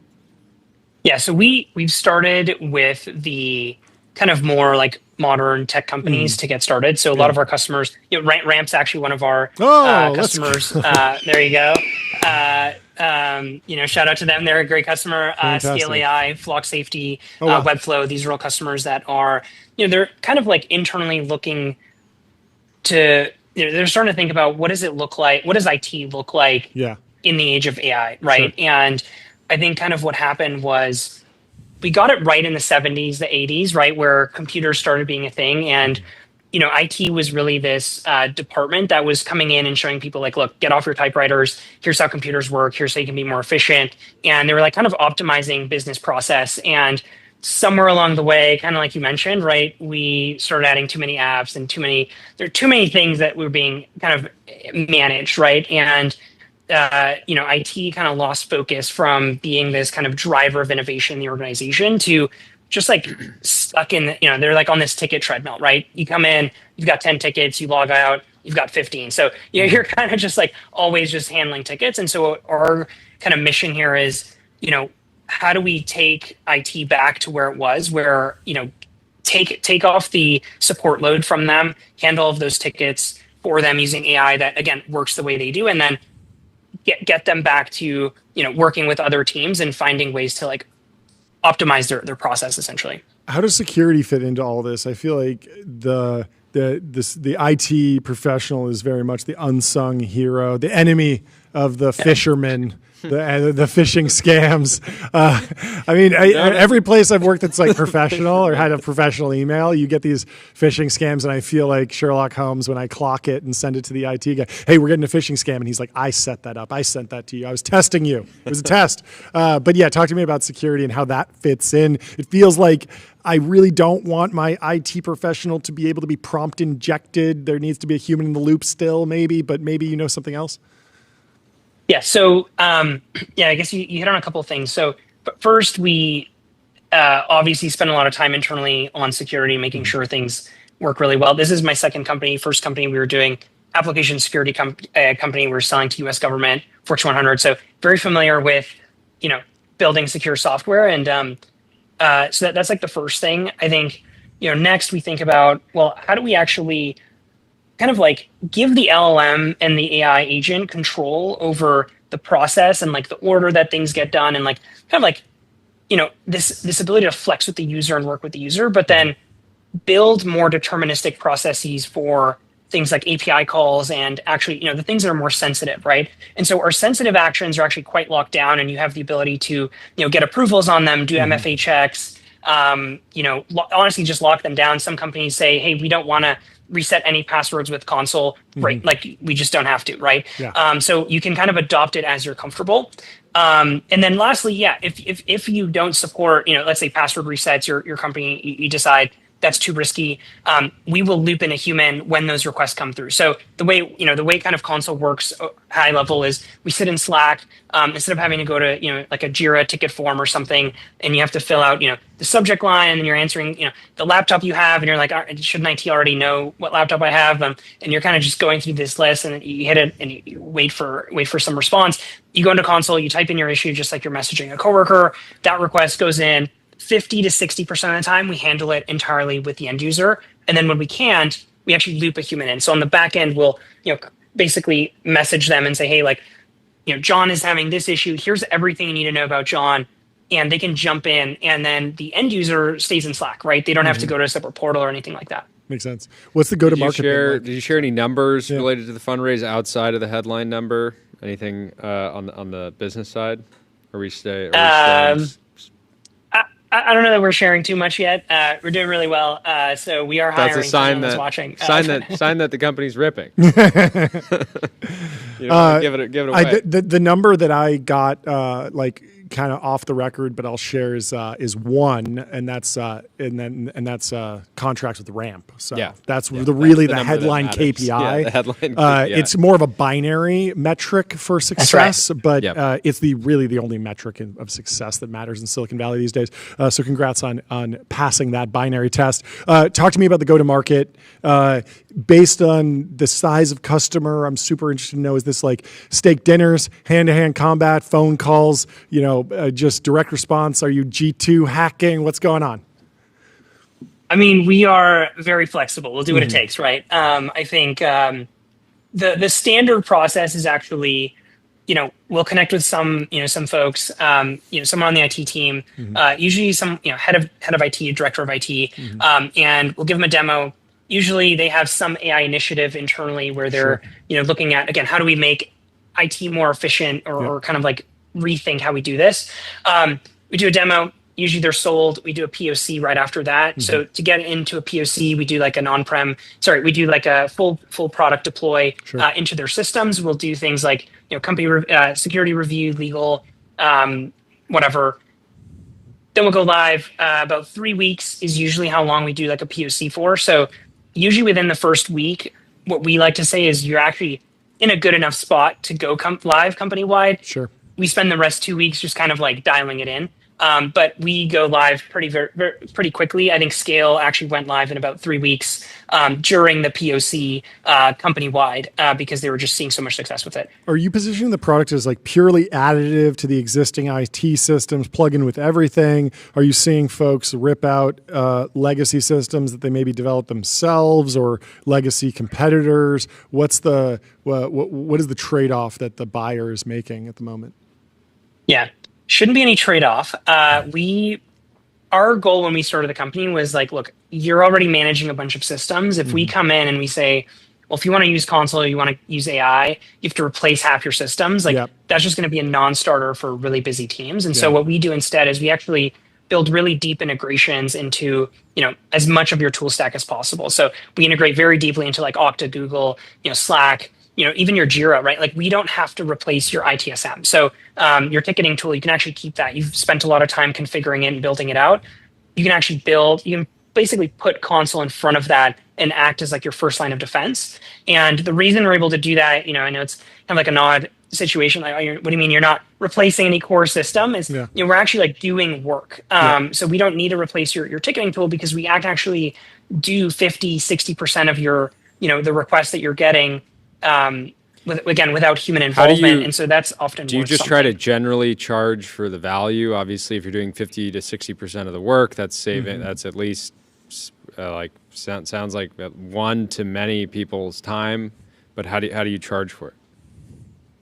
Yeah, so we just charge per end user per month, basically. So cool. The number of employees you've got in the company, we kind of have like a base price that we use, and we discount as a company gets larger, but we try to keep pricing pretty static. I know there's this trend to look at usage-based pricing and so on. What we found is, one, that can be a little confusing. Credits and things are hard to like estimate, especially up front. And so what we found is like IT teams actually really like the predictability of knowing, okay, for this year I'm going to pay this much money for this tool, and we kind of think of it as, if you feel like you're getting you're getting more value out of it than you're paying, then great, that's good for you. So awesome. Well, thank you for driving efficiency in the enterprise. This is something we need. I don't want to share. I don't want to dox anyone, but we definitely have some interns running wild with access to systems that I would love to be able to just fire off an agent to go clean up, because you can't trust Tyler with the access to the root keys to this kingdom. Anything could happen. I want to be able to snap my fingers and deprovision him, turn off his ramp card before he buys more. Awesome. Well, you know where to find him. Yeah. Well, thank you so much for hopping on. We'll talk to you soon. Great to hang, and congrats on the round. Bye. What else we got going on? We got Bezel. We got getbezel.com. Your Bezel concierge is available now to source you any watch on the planet. Seriously, any watch. Also, we got a news from Donald Boat. He's been traded. Big trade deal. He's going over to Substack. He says unless he's granted a retainer and a favorable contract from Nikita and Elon Musk, he will be taking his talents to Substack. He's been having some fun. Is he really 6'7" feet tall? That's very tall, if that's true. Yeah, so I didn't meet him in person, but I know someone who did meet him. And he's apparently super tall and very, very slim. He says a John-sized man. Yeah, in order to get him on the team, you got to give him a low mileage used Corvette Z06, C5 or C6. It's funny. He's a funny guy. How much is a low mileage Z06? Probably $30,000, I would estimate. I mean, Z06 is like the performance package. I believe we have our next guest in the Restream waiting room. Do we already? Andrew Yang is joining. Oh, thank you so much. Welcome to the stream. How you doing, welcome to the show. Good to meet you. Hey, guys. Thanks for having me. Great to be here. Thanks so much for hopping on early. Great to meet you. Wanted to have you on the show to get an update on you and everything going on, but then also there's so many questions about AI, AGI, UBI, so many acronyms. I'm sure we'll go through all of them, but why don't you just give us a little bit of a reintroduction for those who might not be familiar, what you're up to these days? Sure thing. People remember me from my 2020 presidential campaign saying that AI was going to come, it was going to eat the jobs, and that we should shift to putting money into people's hands more quickly and broadly. Imagine making that case in Iowa in 2020 at truck stops before AI had actually arrived on the scene. But now here we are 5 years later, and I dare say a lot of the folks who are watching this are nodding their heads being like, oh yeah. We're going to do a number on a lot of rank and file entry-level workers. So over the last number of years, I've been trying to figure out how to get money back into people's hands. I was inspired by my friend Mark Cuban, who started Cost Plus Drugs. You guys had Mark on recently, right? We did a couple weeks ago. He was great.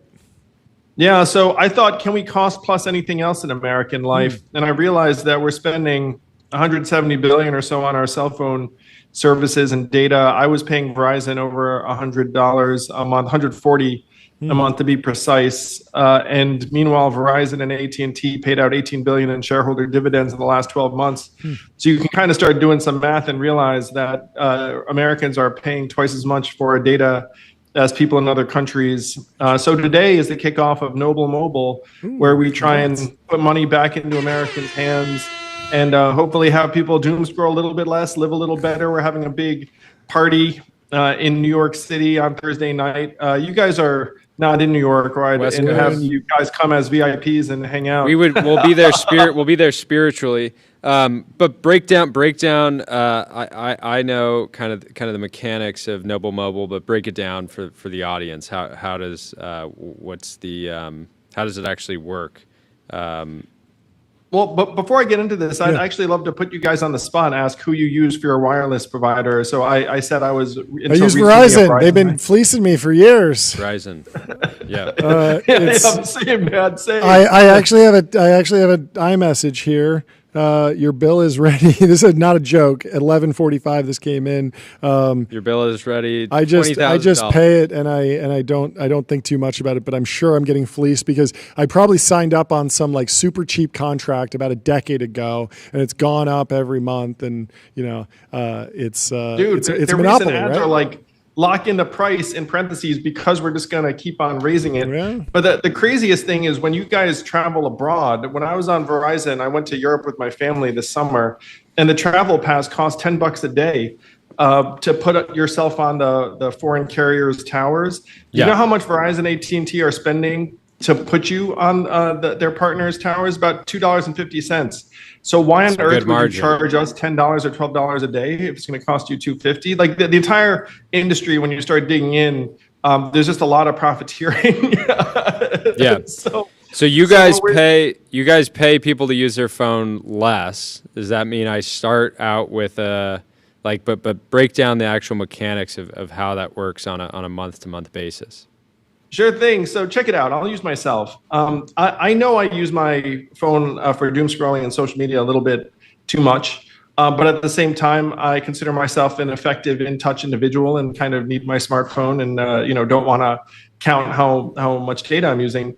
So the way Noble Mobile works is that you pay a $50 flat fee for unlimited data, and if you use it up the wazoo, then you paid $50, and that's the end of it.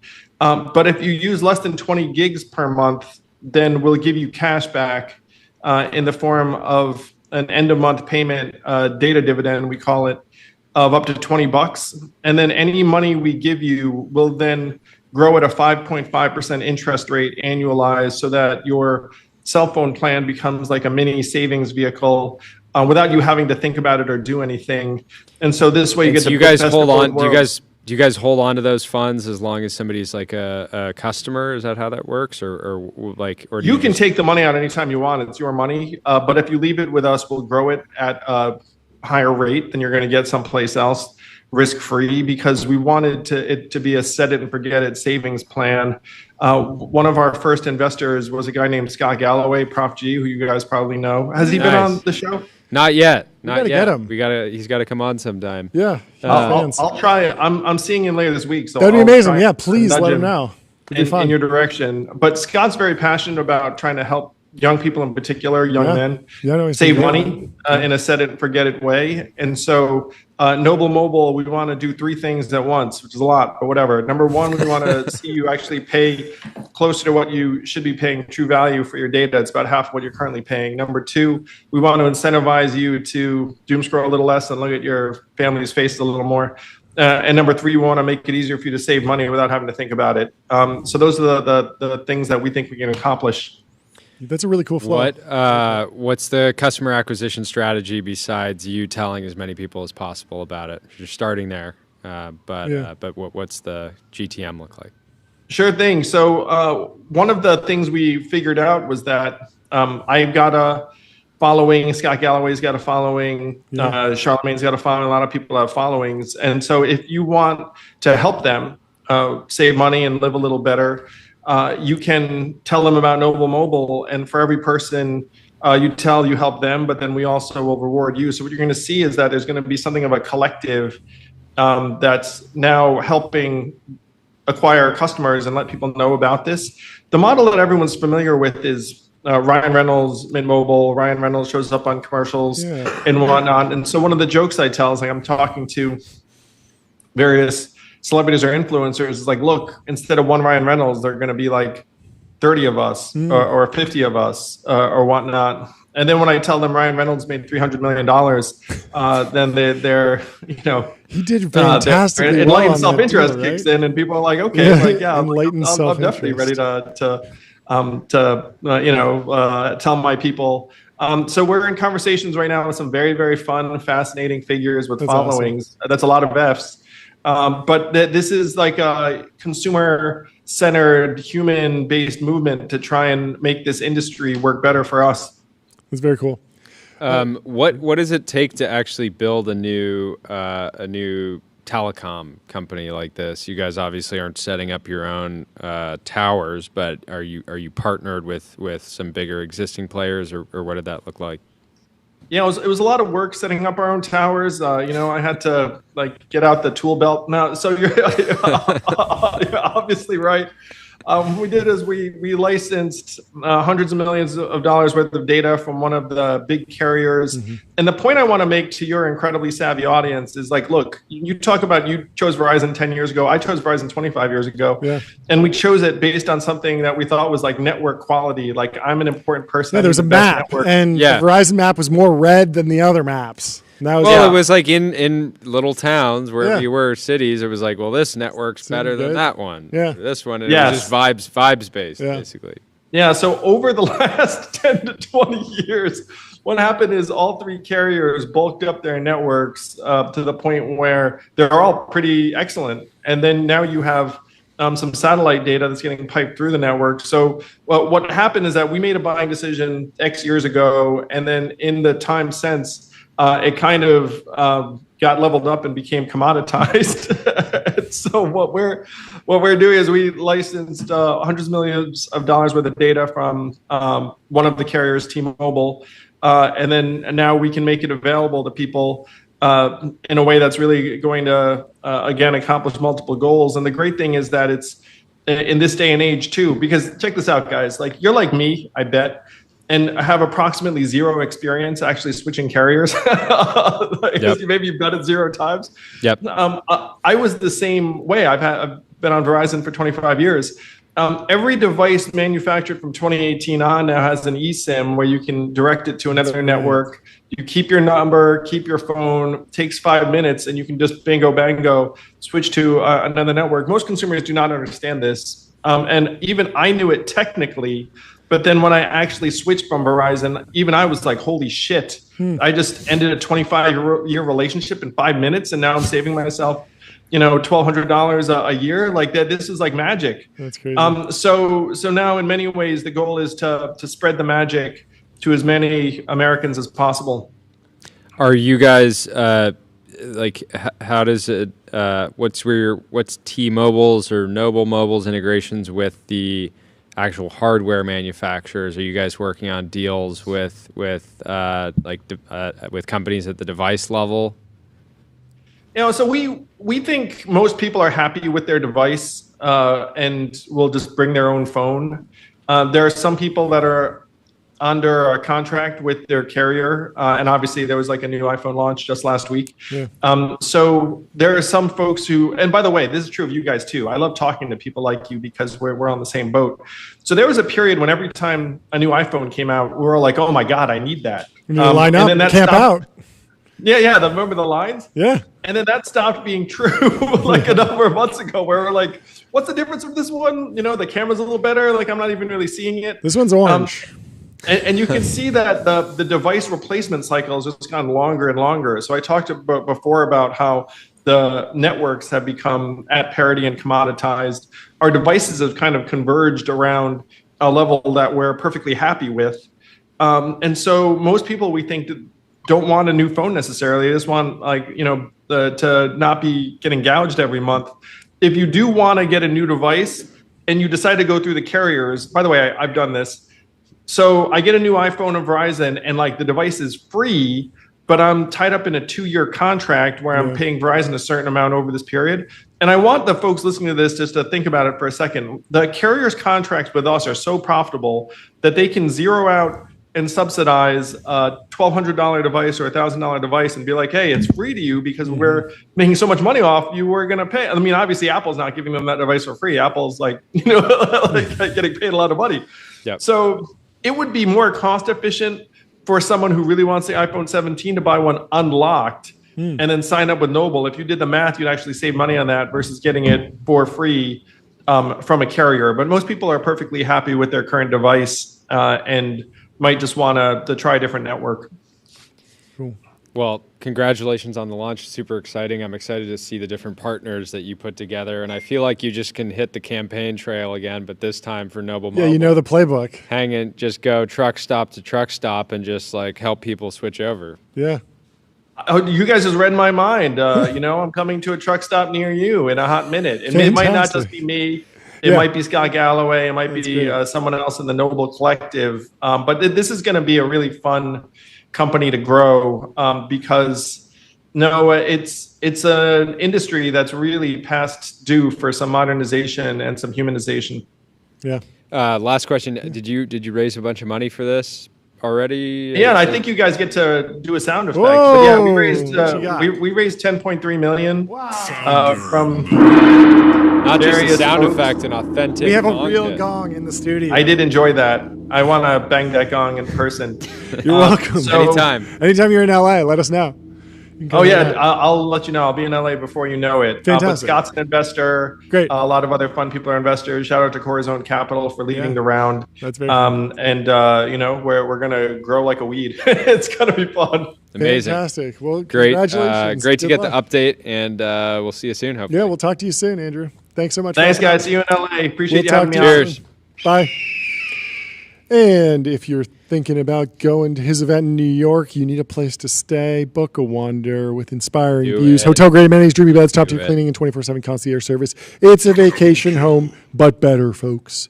Find your happy place on wander.com.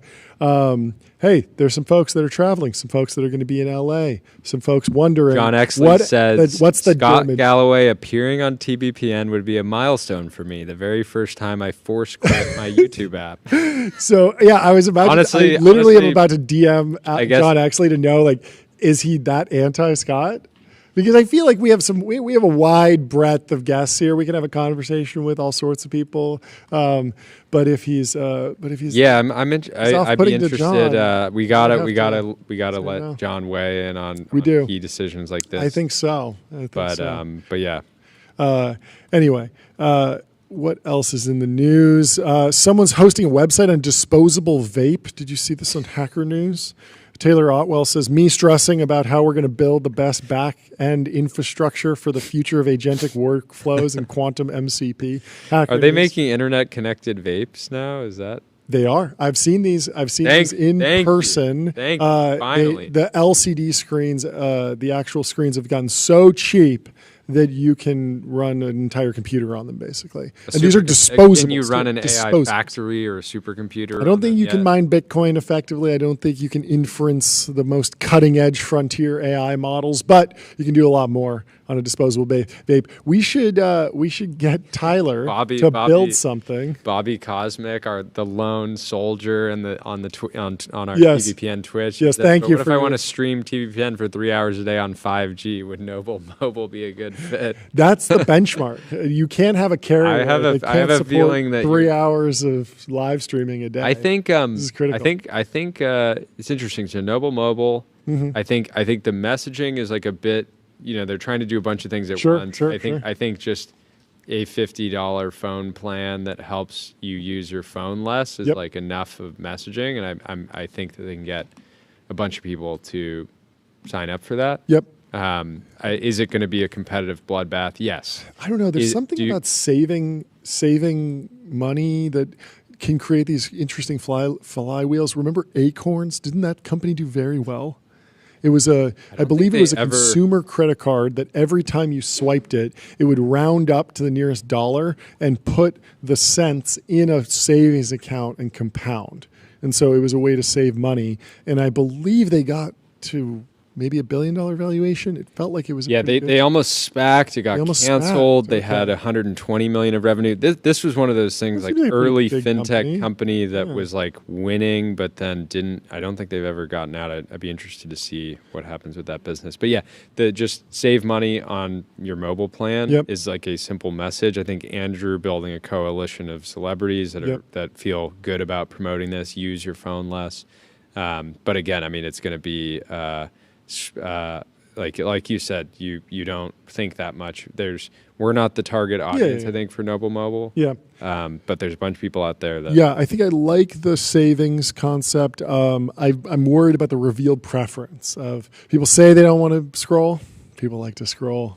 No, I think his argument would be even at $50 a month, it's still cheaper than. Yeah, that makes sense. Well, if you're scrolling X, you're going to be treated to a somewhat tweaked algorithm that Nikita's been working on. Peter Yang breaks it down.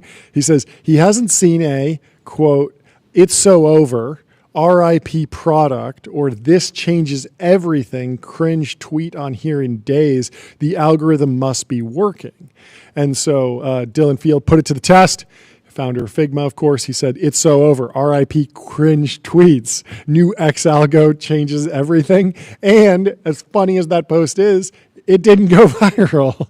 And so I think that they might have nerfed that meta. We're seeing a new meta emerge already with the be Jeff Bezos, be Sam Altman, be Elon Musk, spawn in like the 4chan style. When one meta dies, another is born. Yes, there is always a new meta. Never lose hope. I've been liking the new ones. I think it's a funny way to tell a story, and I've actually been learning something. Yes, and it is more in depth. Like it has more to unpack. It's typically hard to get a lot of text to go viral.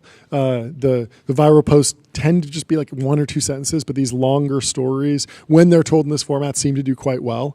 At the same time, they're rife with misinformation a lot of times, as we've learned from actually reading them. But you got to go to the source sometimes. Well, I think we have Tim Higgins. We have our next guest waiting room from the Wall Street Journal. Tim Higgins, welcome to the stream. How are you doing? Hey, thanks guys for having me. I believe we were just reading some of your reporting about Elon Musk and the pay package. I believe you authored that, correct?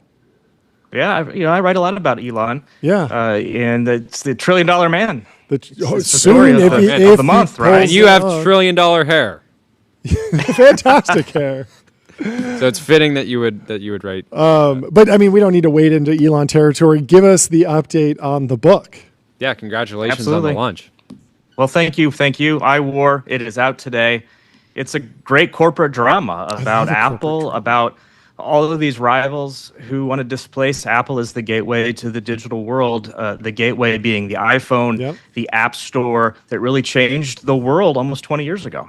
Yep. The ultimate toll booth. We were feeling the power of iMessage and the lock-in there and how hard it is to build other products that want to deal with communication in your life. If you're in the iMessage world, Apple has you. There's so many different angles. Right? And people think, you just switch the phone and then you're in a different ecosystem. Like there's a lot of threads holding on. Walk us through the inspiration, the reporting process. How much was FOIA'd? How much was reading through, leaked tech emails versus original reporting, talking to sources? What is your process? When did you start writing this book, by the way? Because this is a story that's been unfolding. For years. Well, it's to your point, it's been a 10-year fight for Apple. I mean, people started complaining about that power almost from the get-go, but you really started to see the seeds of what I think of as a rebellion, almost like a Boston Tea Party moment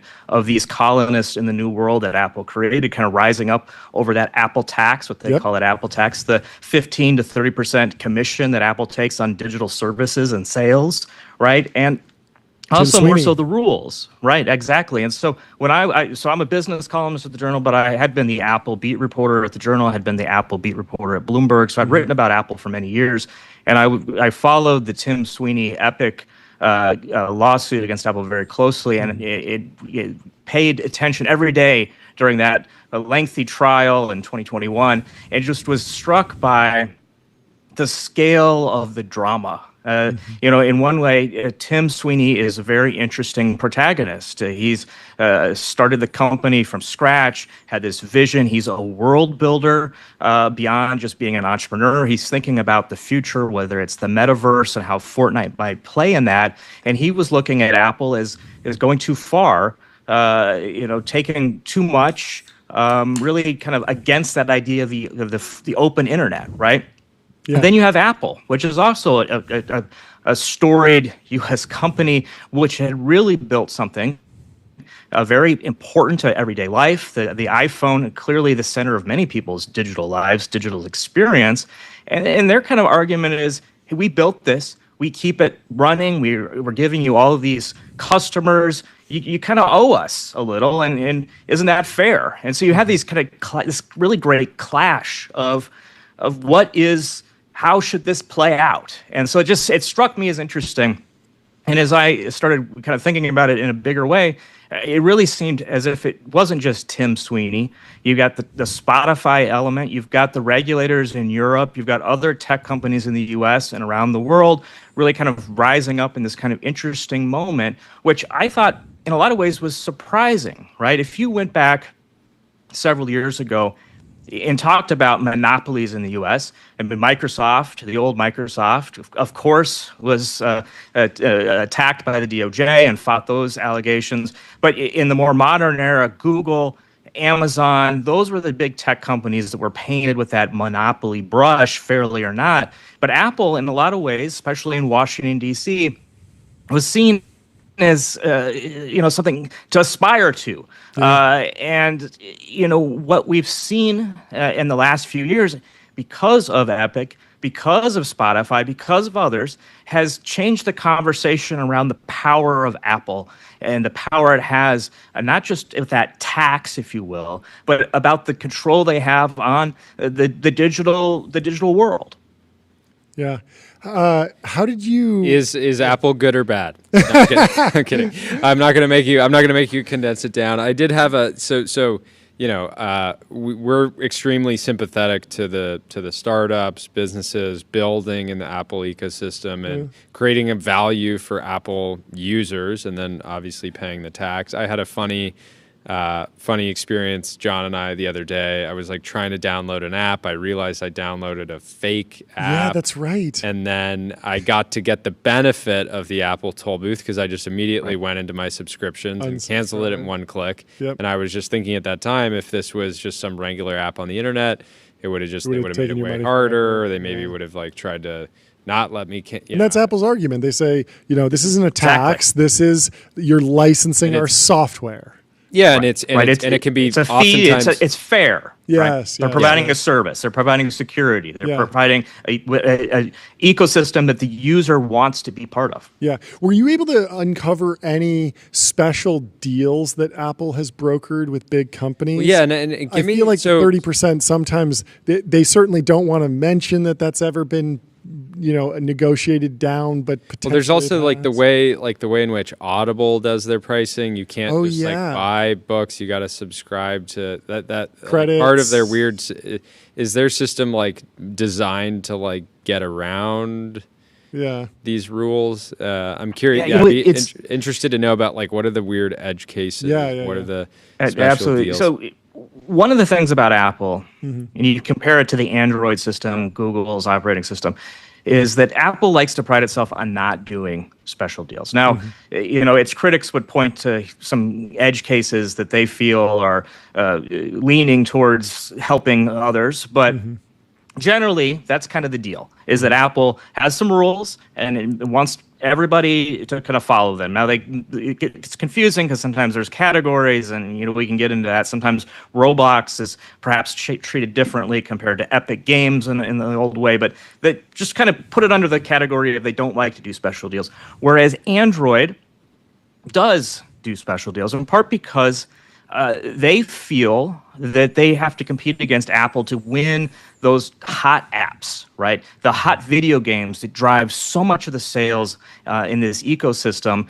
If they're seeing the games go into the App Store and Apple, they feel at a disadvantage. So they're always trying to create an Apple-like experience in the Google world, if you will. And it creates an interesting dynamic out there. It kind of shows how these kind of things play out, right? And so one of the things you see in the book is, well, why did Tim Sweeney, why did he go to war against two of the most powerful companies at the same time?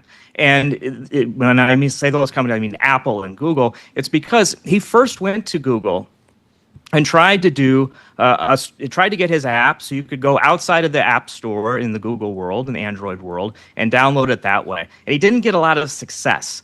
And part of that was, he would find out later, was that phone companies and some of his competitors in the video game world who he was trying to partner with to create an alternative app store that would be available on the Android system, they were getting deals from Google not to do stuff like that. Now, they could do that, but they didn't have any incentive to do it, right?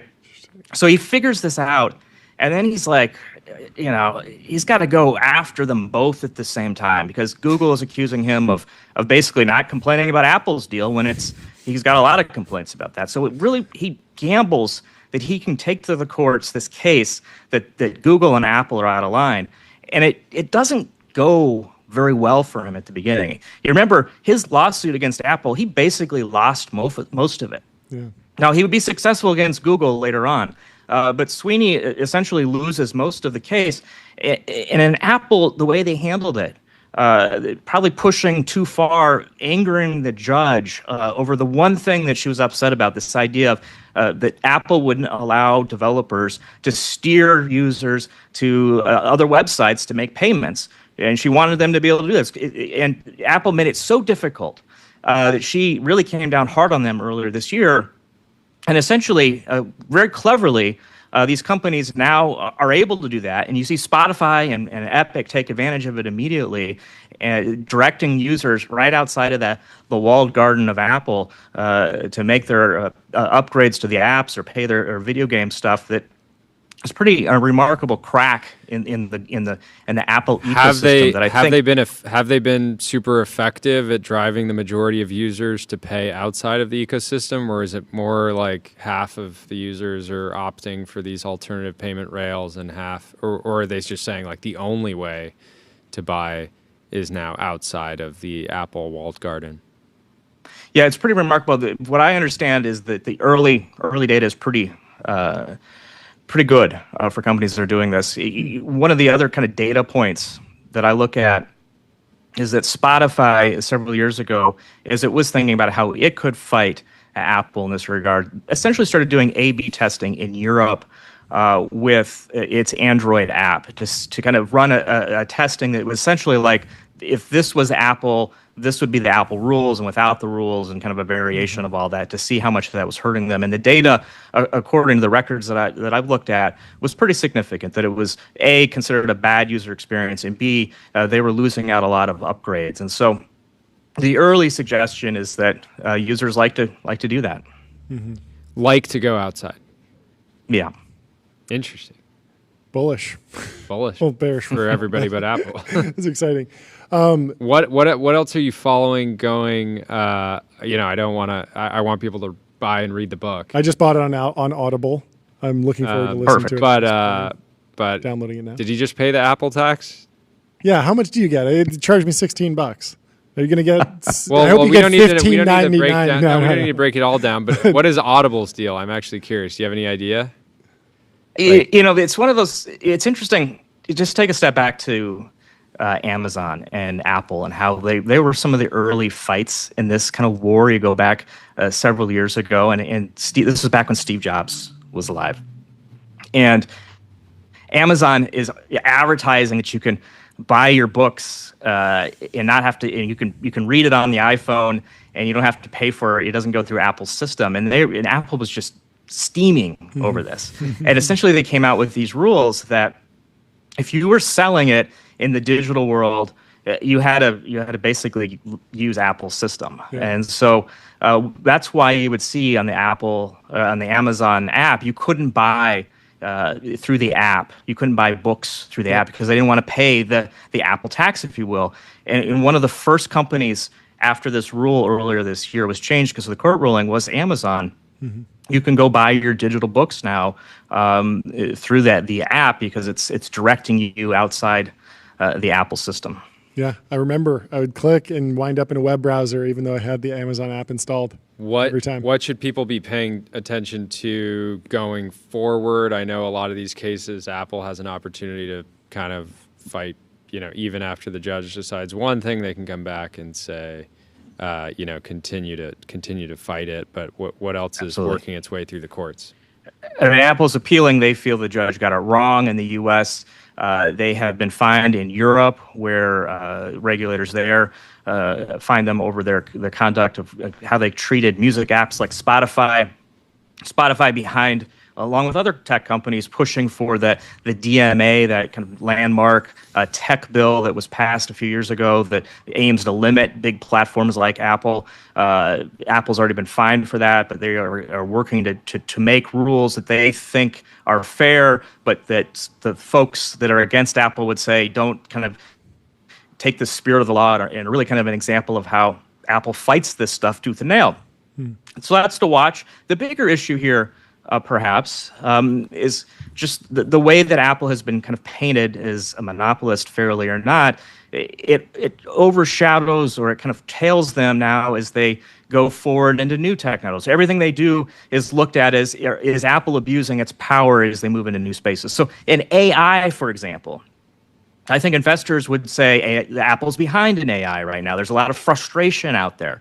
And so even when they do a deal with OpenAI to help kind of bolster their chat capabilities with Siri, you see Elon Musk come in and sue and say, wait a second, this is monopoly behavior. Apple is using its power to hurt other AI companies with this kind of deal, right? So put aside the merits of the lawsuit, you got Apple's getting in this position where it's having to defend basically everything it does against the idea that it is a monopoly. And that is a distraction that the company has to deal with. And it makes me remember a generation ago where Microsoft had a very similar situation as the DOJ went after it, and regulators in Europe went after it.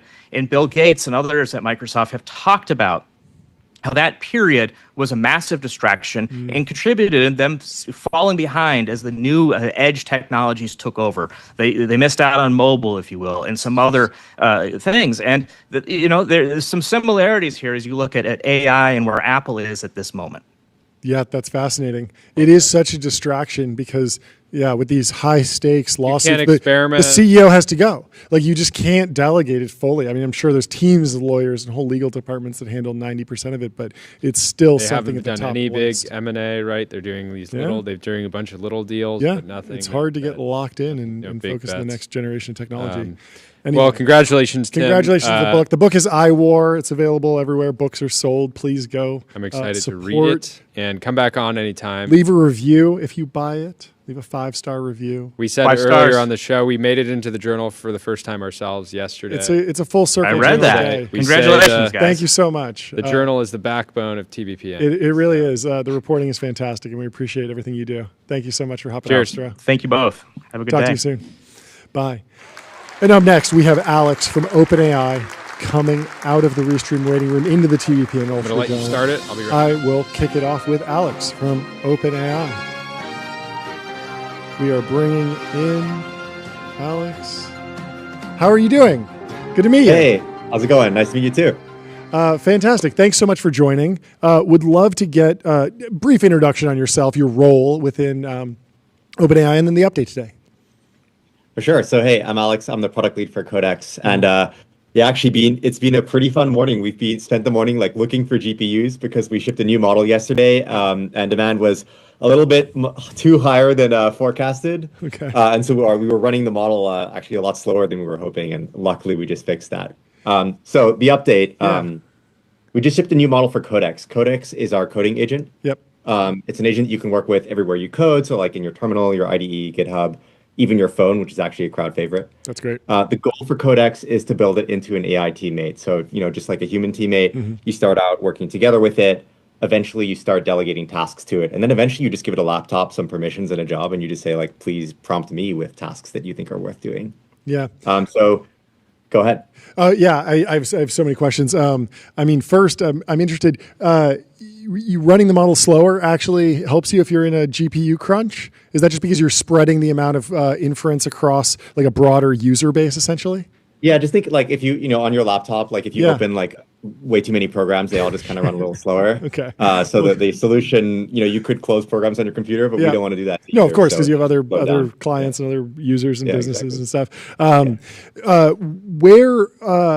Take me through some of the use cases. I mean, we were talking to Doug O'Loughlin over at SemiAnalysis, Fabricated Knowledge, and he was saying that he'll use what is traditionally a coding agent to actually go and do something that looks like a deep research report. I had a sort of magical result where I used a coding agent to do a deep research report, but then instantiate it in HTML. And then I was able to open an HTML page locally. And it was this amazing thing because it just has different set of UI that it can pull from that's not native to just the ChatGPT app.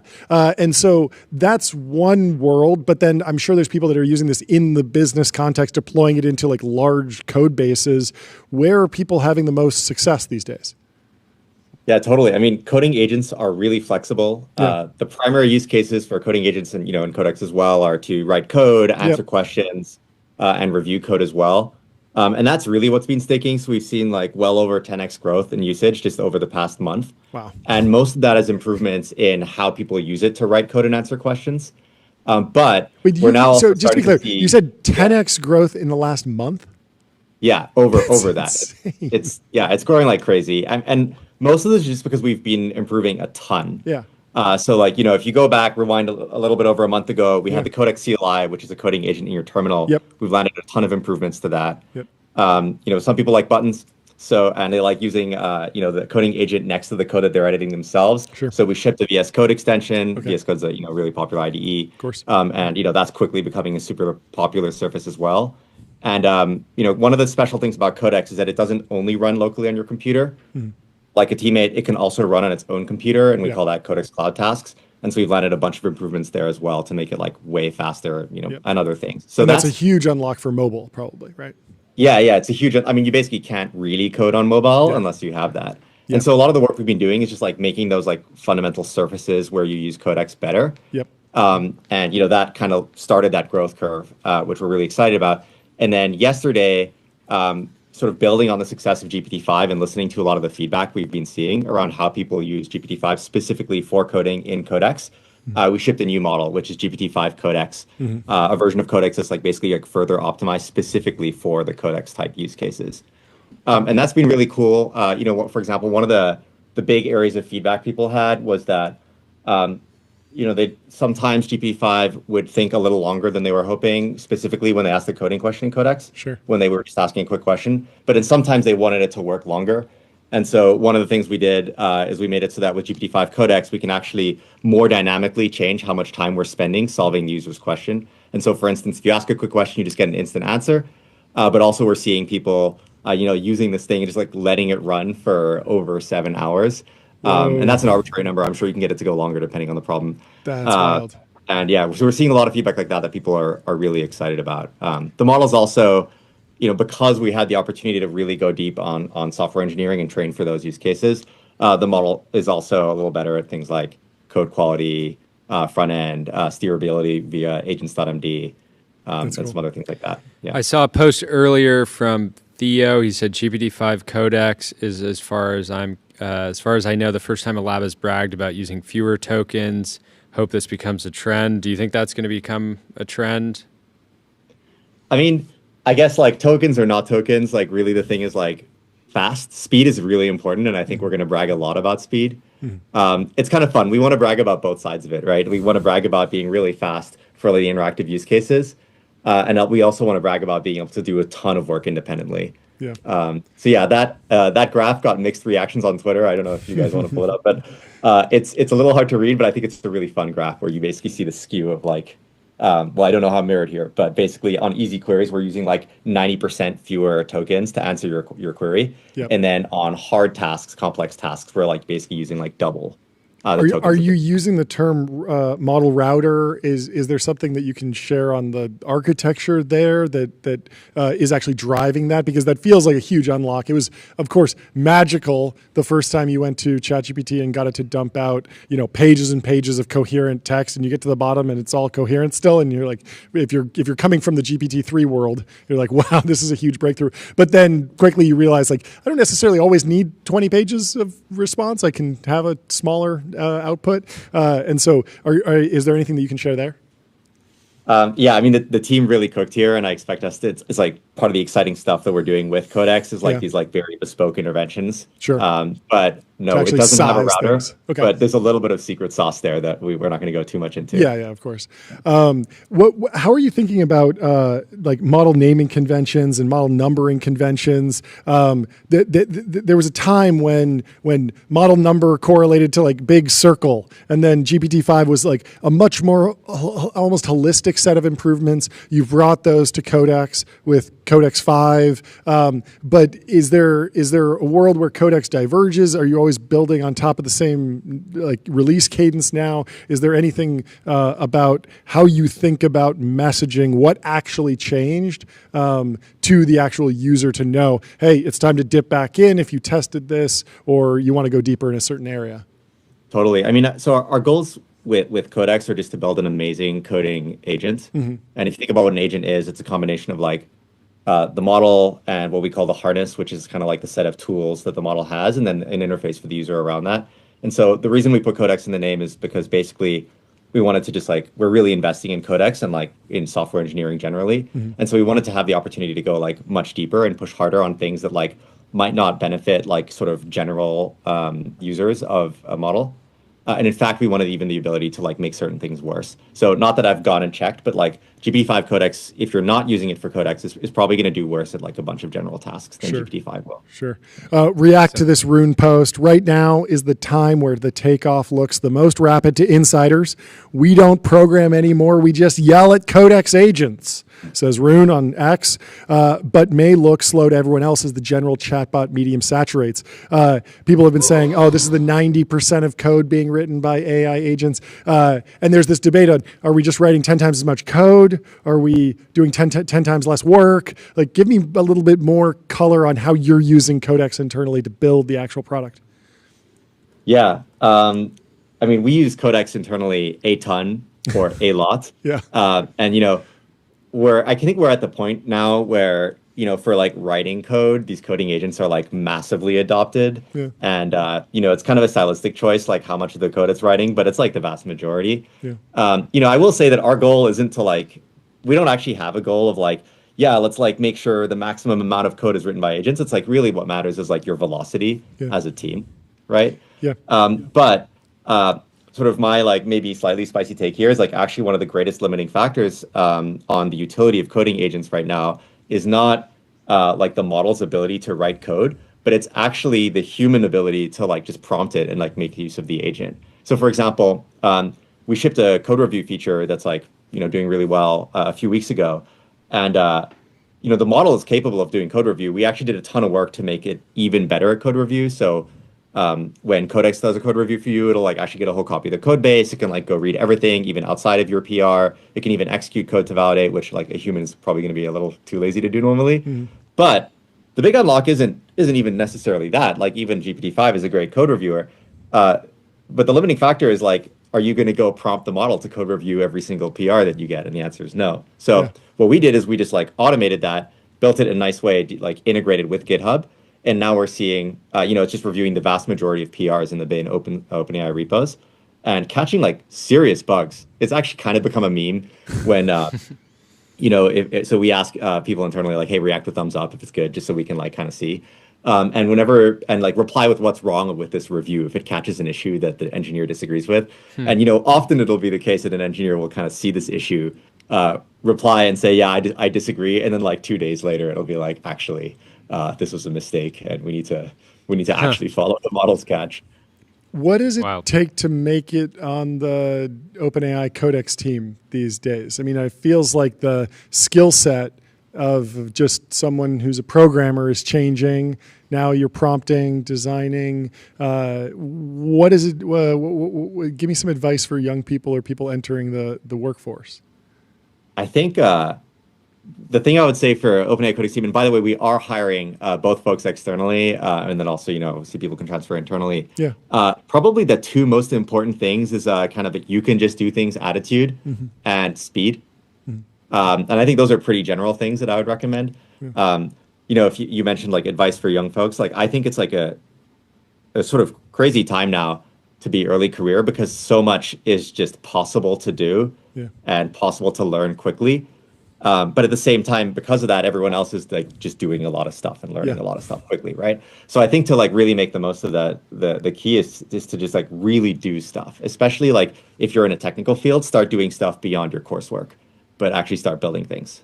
Yeah, increasing returns to like high agency. It's funny, we're in the era of agents, but then also high agency people seem to be doing better than ever. It's kind of a paradox, but it's a good time to be able to have a positive attitude and actually go and just try and build things. It's a good time. Yeah, and I think this is true. Go ahead. No, go for it. Yeah. No, I was just going to say, I think this is true as well at work, right? Like maybe before you would have a number of like very specialized role, like PM, designer, front-end engineer, back-end engineer, like, you know, SRE. And now because of all these coding agents, like everyone is able to just do a lot more. And so you can have people like owning like entire problems end to end.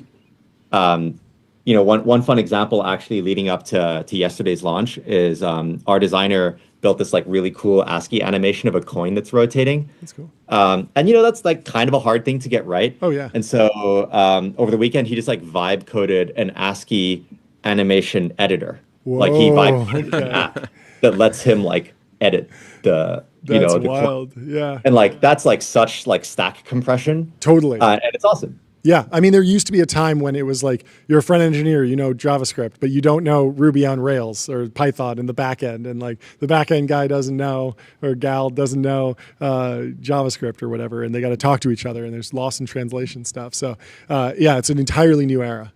Very exciting. Yeah, and it comes with problems too, right? Like if you have all these folks. Like the ASCII animation viewer I mentioned, like that's throwaway code. So I guess there's not much tech debt. It's just like pure acceleration. We actually write a lot of throwaway code, like different kinds of dashboards, editors, mini tools. But then, you know, sometimes you have folks who are like specialized in one thing now, like able to write code for a different thing.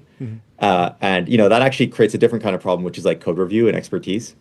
And so that's why like what we're trying to do with Codex now is like we're investing in making like the fundamental like code gen experience great and just writing code, but we're also starting to like reach out now. So we're really investing in code review because that's like actually becoming the bottleneck, like having qualified people be confident in code. We're really investing in validation. So like before you review the code, like can you assert functional correctness? One thing that Codex can do now is like take screenshots. It'll like actually write a playwright script to like manipulate the website and then take the right screenshot of it so you can actually look before you read the code. And then we're thinking about, you know, where else can we make it really easy to engage the agent before it actually like gets to you on your computer doing work. It's amazing. Congratulations. Thank you for the update. Thank you so much for hopping on the stream. We'll talk to you soon. Thanks, guys. Good luck out there. Have a good rest of your day. GPU's on fire. Bye. Good luck. Well, that concludes our guests for the day. Basically, we got to jump. We got to catch a flight. I got to listen to iWar, which is in my Audible now by Tim Higgins. You can go find it in Audible, find it on Amazon. We will see you tomorrow live from Meta Connect. Later show tomorrow. 4:30, where I think we're starting. We'll be posting updates on X, keeping you updated, and stay tuned. Thank you so much for tuning in. Have a wonderful Thanks to Bobby Cosmic for holding it down in the Twitch chat. The whole legend. Thank you to John Exley in the YouTube chat. We'll see you guys later. The team's like